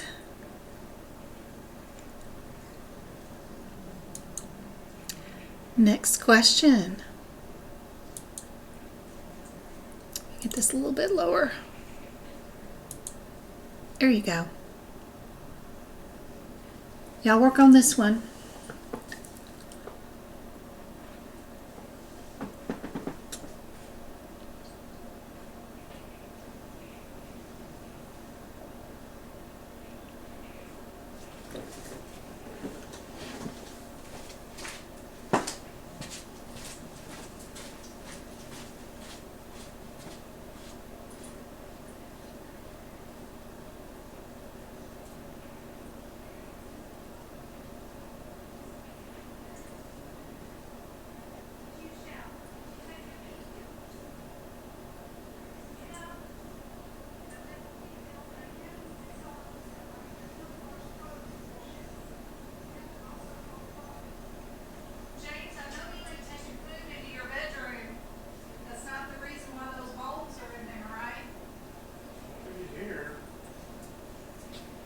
Talking to him right behind you, dude.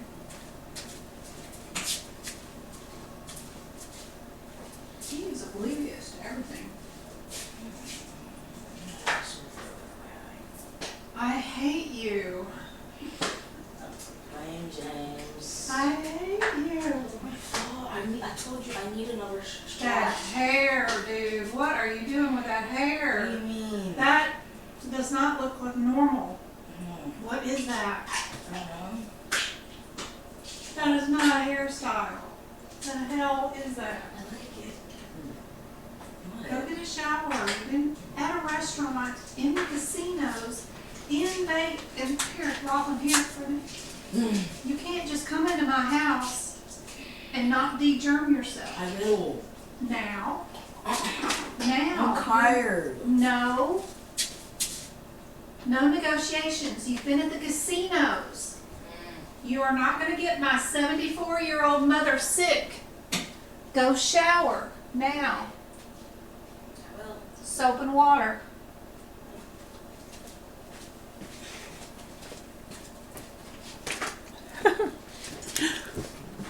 Travis come home and he's got a sore throat and he tried to go to bed without getting a shower. I'm like, no. Mm-mm.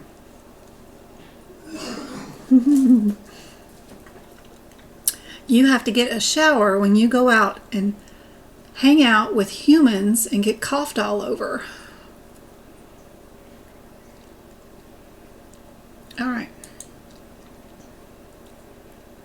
Ooh, this is my favorite subject. OB and delivery.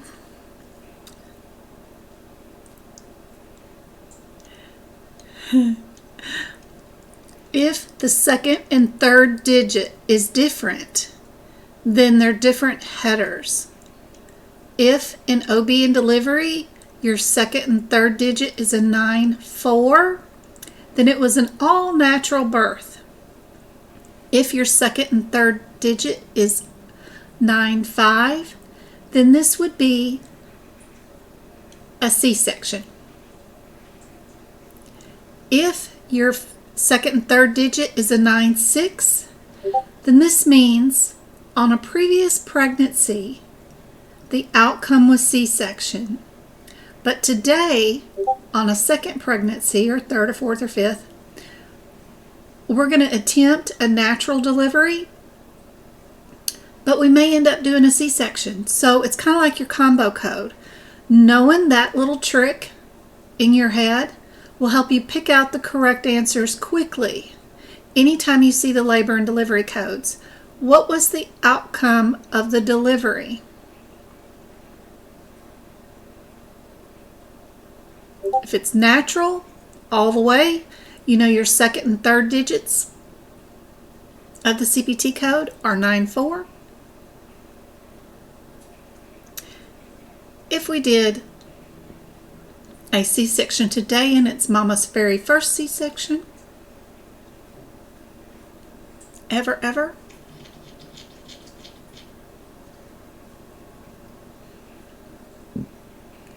what do you guys think is the answer now that I've said all that?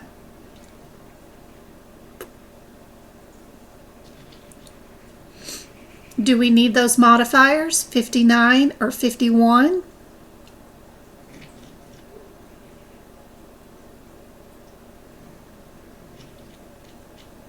We do have a tubal ligation going on.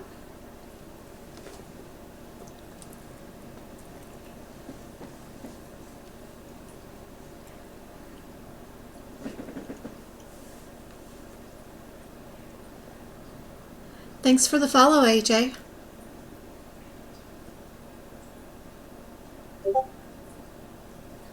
What do you guys think?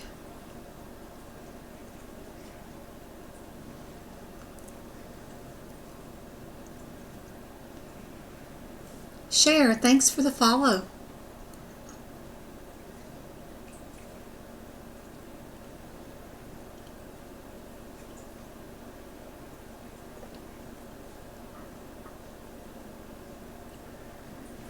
All right, let's go with your B. It is our 9-5 and then our 86-11.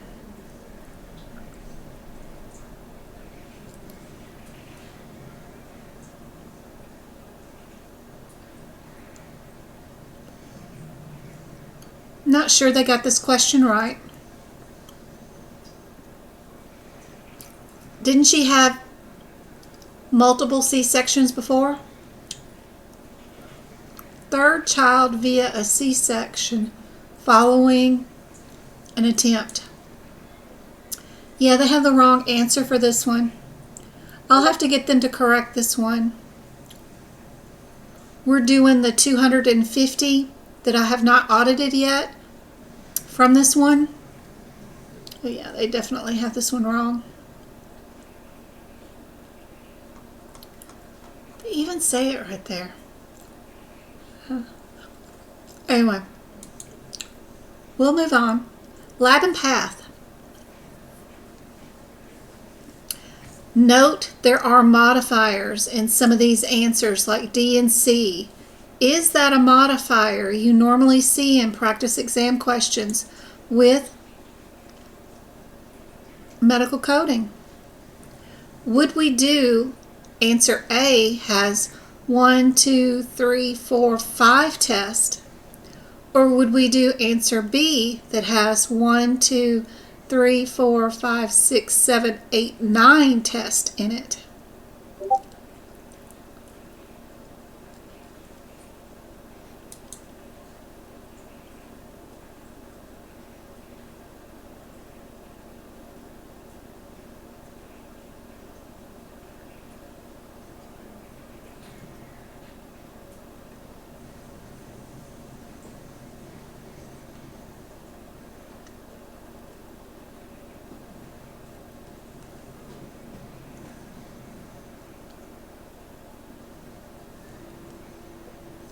I got 27 of you on. Anybody want to try?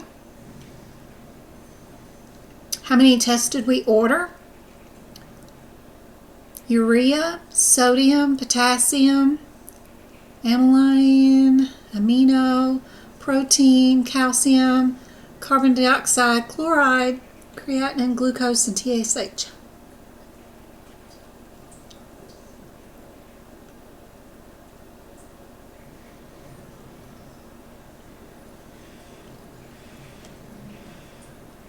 Is there a panel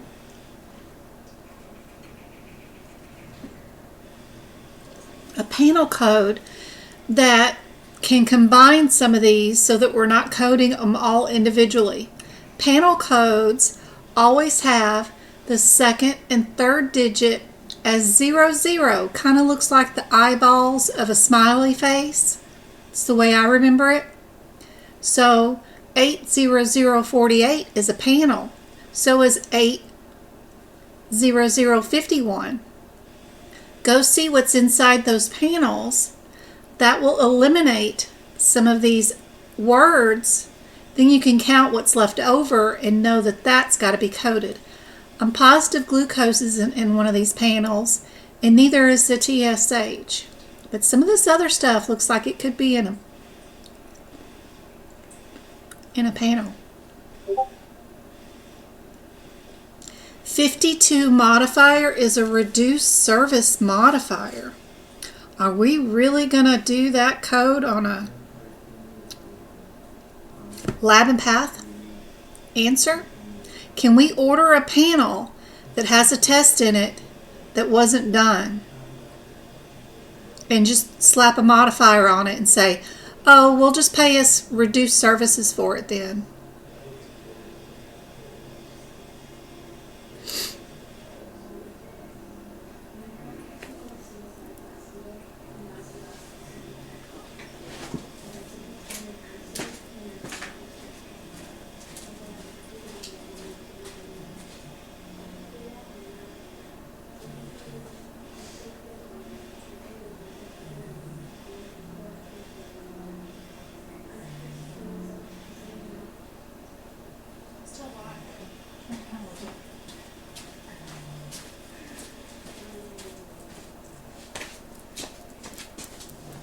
Sorry, I had to go check on my kid again. Make sure I hear soap and water actually running over something. And he's doing good. All right, guys. Then what do you think the answer is?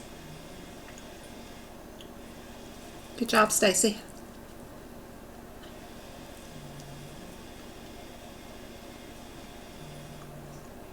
You're going to build a panel with 1, 2, 3, 4, 5, 6, 7, 8 more codes on top of a panel. Remember the 00 codes, the 80051 or the 80048 are combo codes. They have a lot of different CPT codes mixed in them.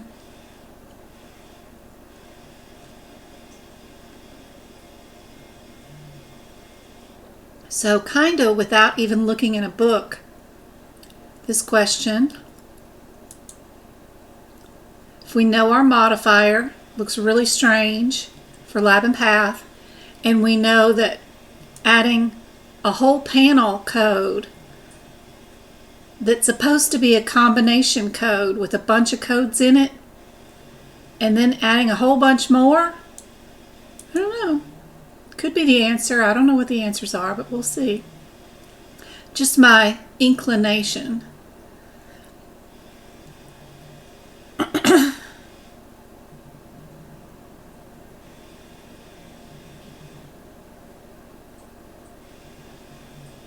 Oh, I wish you had too, Melissa. You don't have to have a course or anything. You just need to sit and take one exam. And if you pass that one exam, you'll be a coder and can get hired. I teach from the exam point of view and for free. I'm just here volunteering my time. Help you guys out. I do it 4 nights a week. Tonight is just a bonus night. It is your B. You are right. Good job. It is a big panel. And then we had to order all these individual tests right here. That's a good question. If they're right. They tend to be wrong sometimes. I'll have to go check this out. What does the panel have in it? 0051. Which panel is that one? Let's see. 800.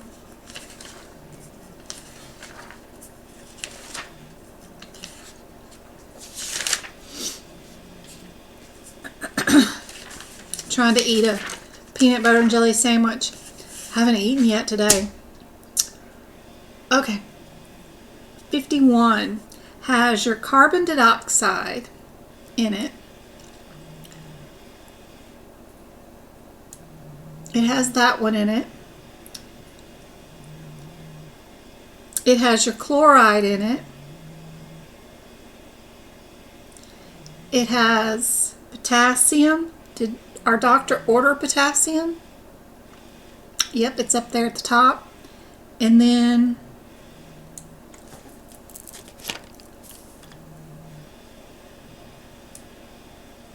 I can't do them individually. It also has sodium in it. So those two and those two. So our panel would need nitrogen added, this one added, this one added, then this one added, then this one added, and then our creatinine, glucose, and TSH. So that's 8 more with the panel. 1, 2, 3, 4, 5, 6, 7, 8. It is correct. That is a verifiable answer. That's a good one. I like that question. I was just too lazy to go count. That's a good one.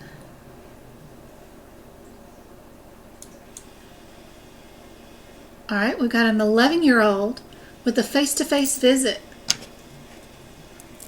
What are we doing?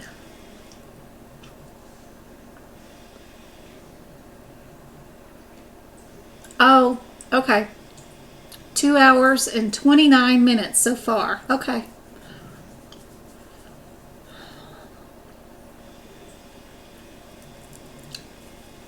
Couple more questions and we'll need to stop this so I can download this TikTok to put onto YouTube. Thanks for the reminder, Twinkle.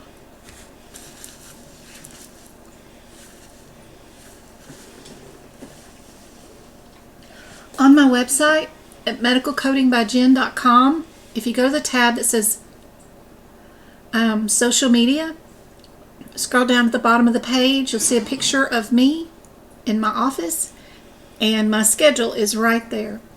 Mondays and Wednesdays are TikTok, 6:30 Arizona time zone for 2 hours. And then Tuesdays and Thursdays are YouTube live videos. The prompts for the free lives, where we do 2 hours of practice exam questions, are already up the week prior for the coming week. So I've already got Tuesdays up right now. So you can go to my YouTube channel. Everything's under Medical Coding by Jen. And you could subscribe for free and click the notify me button on the middle of the YouTube page. And it's already got a link for Tuesday's practice exam questions. It'll be much more formal. You know, I won't be yelling at the kids too much. I still yell at my kids, but, you know, I'll have professionally, what I think is professionally, but picked out some questions for you guys, and it'll be on like a Word document, and it's on YouTube. You'll be able to see the questions a lot better, and we'll discuss rationales and answer questions in a more teacher-like setting instead of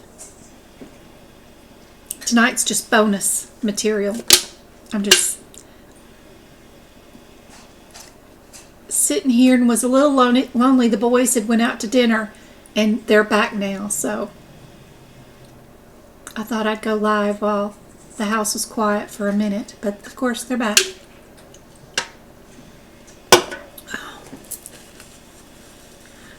Thank you for sharing the live, Mommy. Aw, my voice is a little strange this week.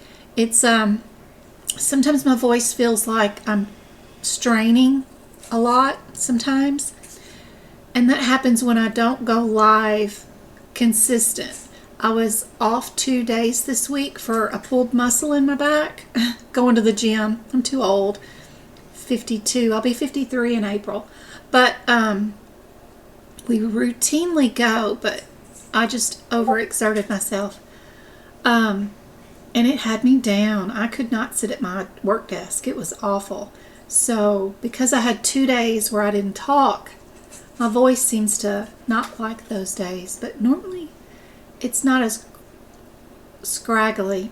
And of course, I'm sitting here eating while I'm visiting with you guys today, but thank you for saying so.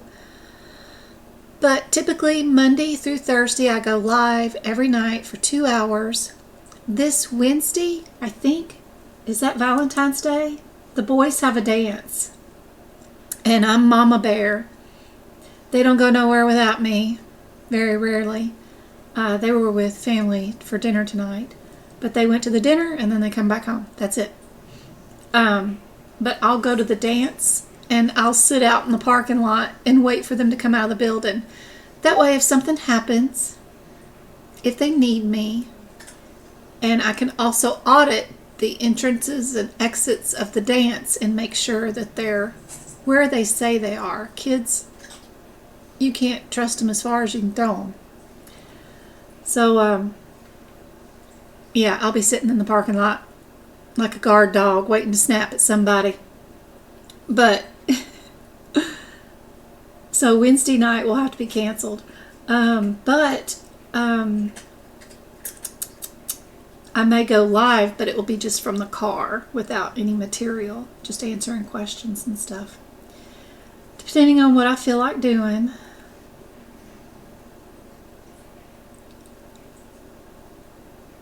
I still do have a full-time job, 3 sons at home, and my mom here too, so. And I think I have a cat rescue going on here too, so I am quite busy, but I love volunteering and helping you guys and teaching you guys from the exam point of view how to pass without spending any money if I can. I love creating documents too. That's been fun this year. And finding things that you can purchase that are really worth whatever it is for the value, of course. But not just old, outdated information, you know, current, relative stuff that's super helpful. If you're going to spend money on me, I want to make sure that, you know, it's really, really worth it. I tend to overachieve. So if you do ever buy my notes for the CPT book especially, know that you don't have to copy everything that I wrote. The one-word differences underneath each CPT numerical number is what you need. The added bonus stuff that I write underneath every single word that needs a definition, or if I write you a note that says that this is for typically less than an inch long and it includes local anesthesia and it's for blood clots and abscesses or whatever. You don't need all that information. You just need that one word difference that I wrote underneath that numerical number for the exam, which would be no implant. There was no added in thing, no implant added into that one, just by example.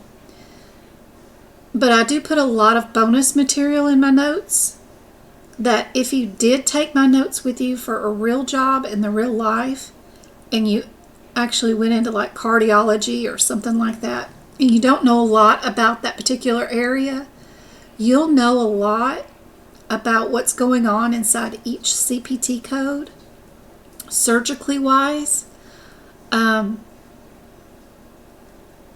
just based off my notes if I've written some extra material there. There's a code like 61050. It tells you that something is cervical, but it doesn't tell you the part that it's suboptical, which means the back of the skull. So sometimes I add information in there that is just not available unless you went and researched it and put it in there. So that's kind of helpful. But I'm not inventing the wheel here. If you go Google every single CPT code and do your own research, you'll figure out what I found and why I picked that particular word. But I use it in combination with all the practice exam questions. I've bought every single practice exam question from AAPC and AHIMA. They have, whether it's area of study, CPMA, COC, all the specialty certifications, every single one of them. It was, over $700 just for AAPC's practice questions for every subject. CIC, CPB, bought them all. Keeping all of those practice exam questions in my head while I'm making these notes, I remember, okay, what was the difference between that exam question and this exam question and those answers? What was the key terms between those questions and what the answer was? What would I need to know? And that's what I put in my notes. You guys can do it too, but it's just a little painstaking going through all those exam questions, finding the exact exam questions for those CPT codes, and then picking out your one-word differences to match. And then checking over the example to make sure you didn't miss anything, and then Googling the code to see if there's any other added information that you could use, like back of the skull versus top of the skull. Those kind of things are fun to find. I like code 61250 and 61253. One of them is supra and one of it is infra. It's not intra with a T, but an F is in Frank. And that just means that the 50 code is above. They're putting the whole above parts of the brain. And then the 5-3, the infra, just means they're doing it below, which is below the cerebelly. So adding that kind of stuff is fun. Just takes a lot of auditing and playing around. Plus, I've been doing it since 2019 for you guys. I didn't make my notes for when I took the exam this way. I passed, but I wish I had known this stuff. I paid for a lot of notes that people said were the GOAT to get. And I felt like they were still missing a lot of information, and they didn't even tell me to fix the out-of-code sequencing. There was a lot of things that I wish I'd known, even after paying for notes, that weren't even there. And I ended up not even using anything that was beneficial from anybody else at all. I even group them differently. I highlight different words. They only highlight what's after the semicolon. I don't find that helpful at all. I highlight what's in the brackets, because what's in the brackets is the exam question words, the AKA terms, not what's after the semicolon. So I think they're unique. I'm proud of them. I like them. What do you guys think is the answer for this 11-year-old who's getting dialysis? And there is 3 different types of a dialysis in the CPT book. And they all have different categories. Some of them are done by an MD. Some of the dialysis is done by clinical staff, like an RN or home health nurse. Covering that, looking to see if the MD is actually doing it, or if they're in a facility doing the dialysis on site at a facility like hospital or rehab or whatever. They all have different categories, so clearing up that information first helps you out before you worry about your individual CPT codes. Thanks, Stacy.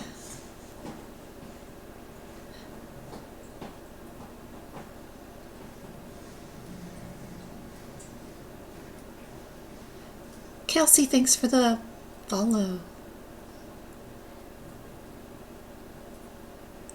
If I got a surgery, a steroid injection, can they charge a surgery code? Yes. They just cannot charge an E&M visit with it. But heck yeah, they can charge you for the surgery. Yep. Such a pain.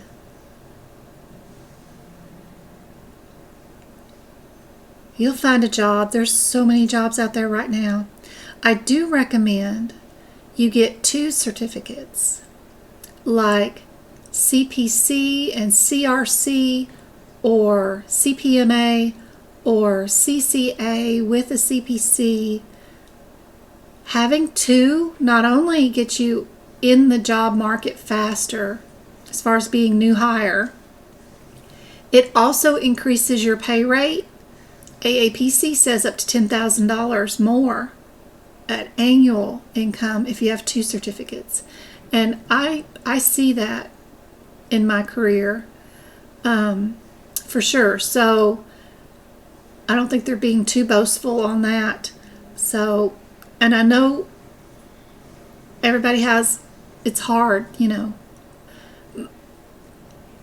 My tea went up to almost $8 this week. It started out $5 a year ago, and now it's almost $9. It's killing me.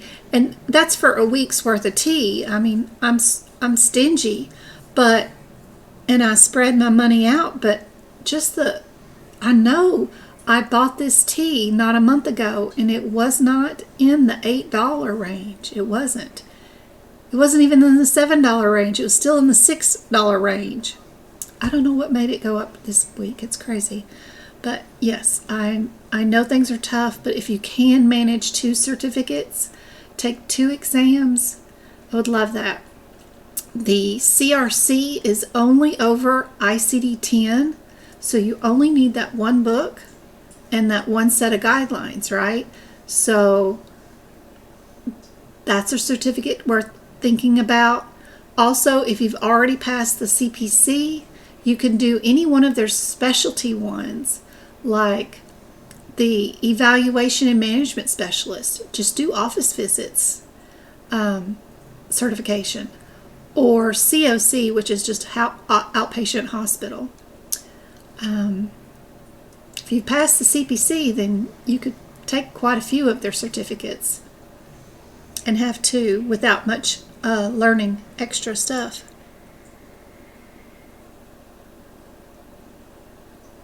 medicalcoding.jen.com, Tara, and go to the shop on that website.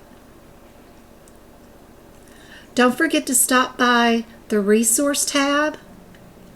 Inside the resource tab is another tab that says CPT book prep.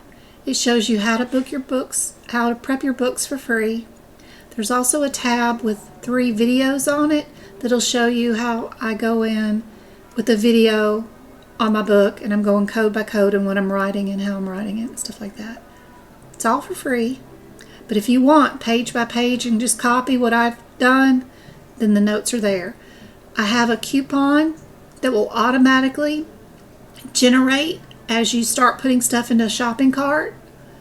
And if you decide to do like a firm or something like that, do a payments, I have all the fees, even late fees, interest fees, all that coming to me. You guys don't have to pay for that. That comes out of me. So you just pay for the notes with the discount if you buy them all.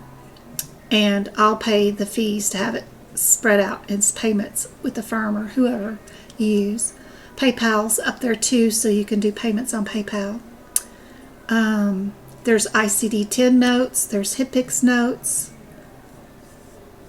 But I really recommend you make your own notes. Go take the exam, because you get 2 attempts with AAPC.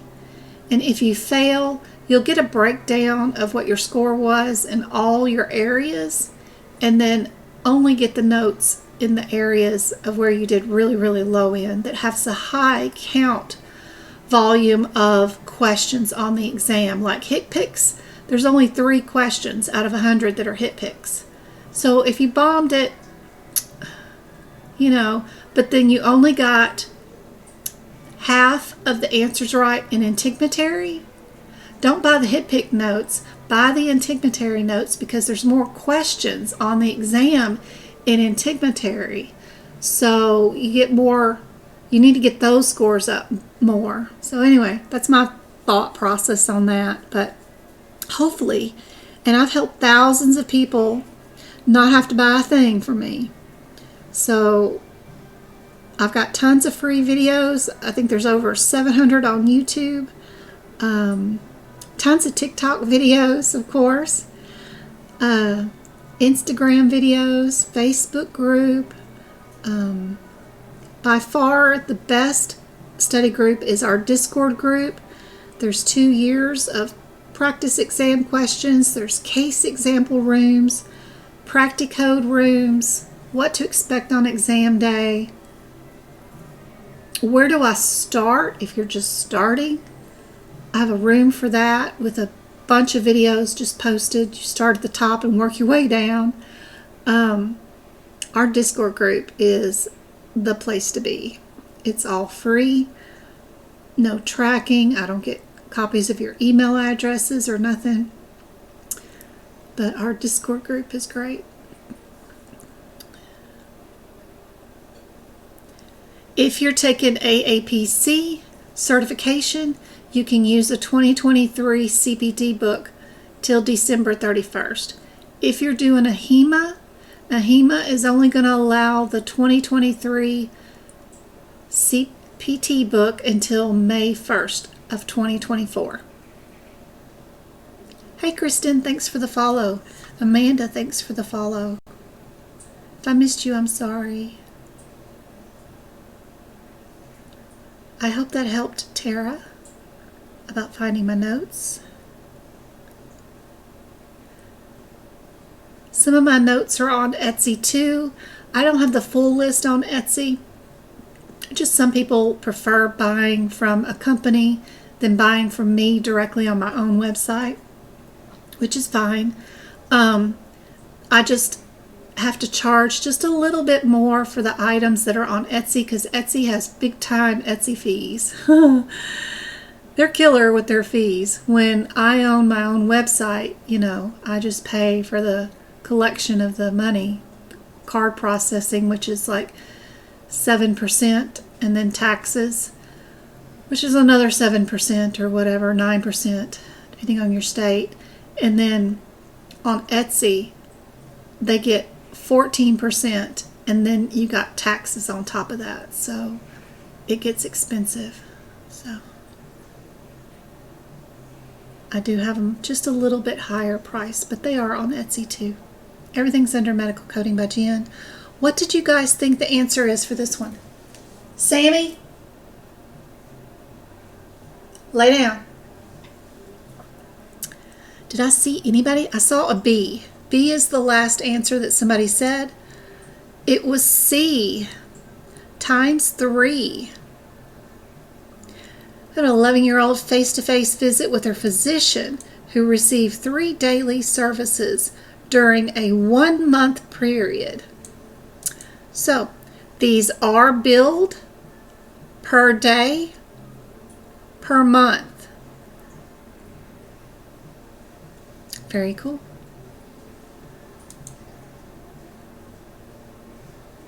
So if they only went 3 times that month, then they bill 3. Now I'm not certain, I'm going to have to check on this answer. Some of the dialysis can't be billed unless they've hit, 14 to do a whole month? I'm not sure.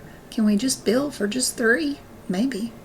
But I gotta check and see.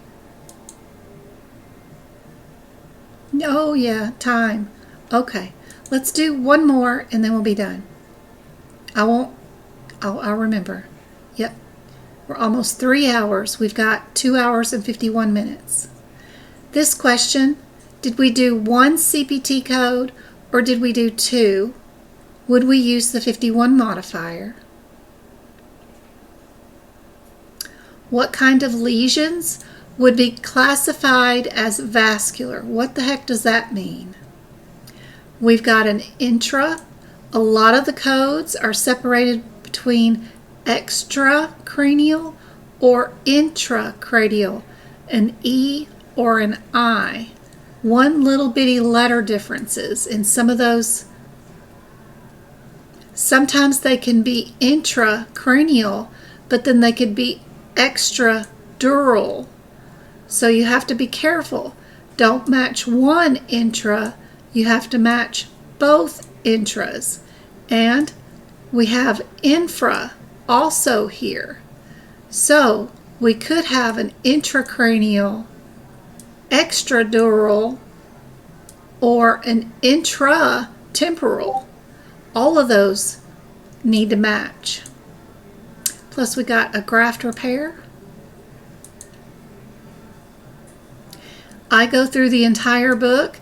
I have one color for all the infras. I have one color code for all the intras. And I have one color code for all the extras. Start off with an E. And I do that through the entire book. What do you guys think is the answer? Are we in 01 and 06? 06 is written down twice. So is the 90.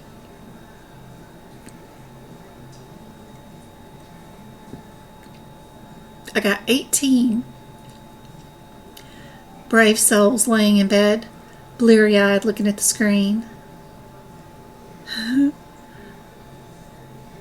Anybody want to take a guess?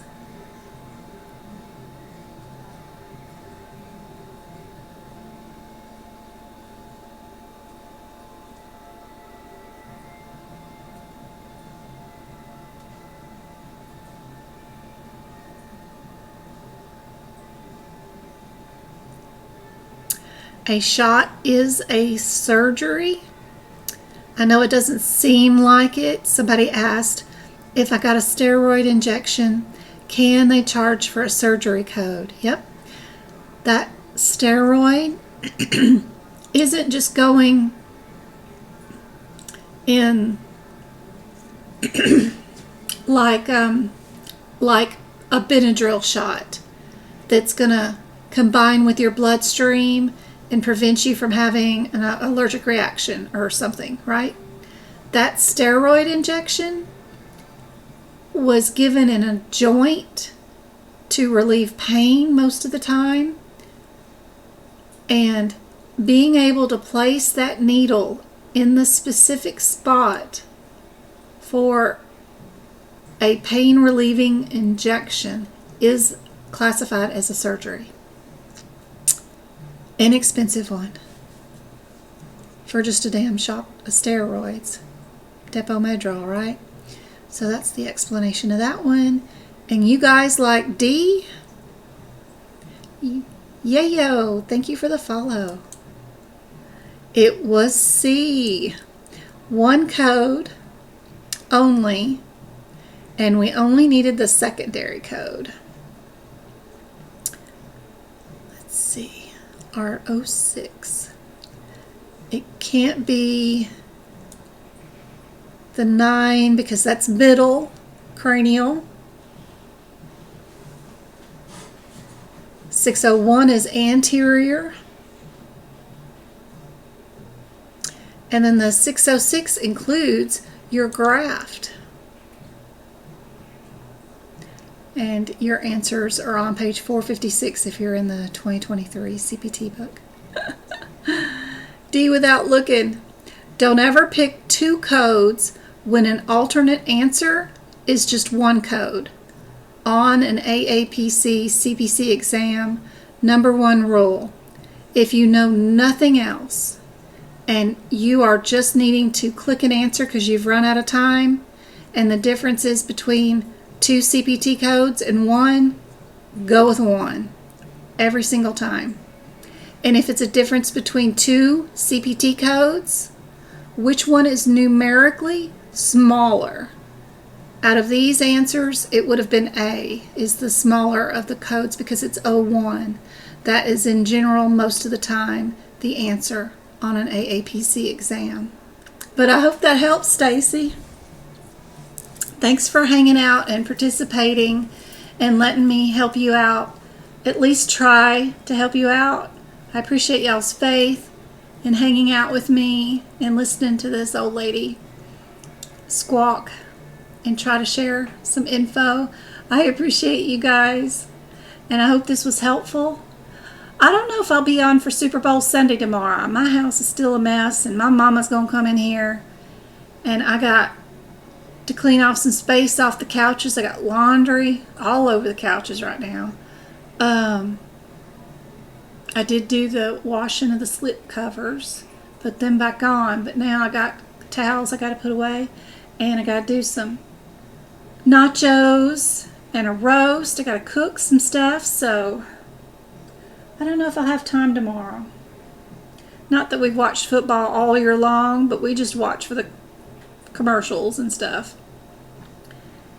If I can figure out how to hook up the TV back to our internet cable TV provider. We don't ever watch cable TV, but I have it. It's purchased because that's all my mom watches, but she watches it in her part of the house. We have it in the living room, but I never hook it up, ever. Maybe this is the only day a year I hook it up because I hate commercials. And if we're going to watch something, we're going to watch it on Netflix or something without commercials, of course. So, yeah. Y'all are very welcome. Thank you, May, for saying so. I hope this is helpful. We are at 2 hours and 58 minutes.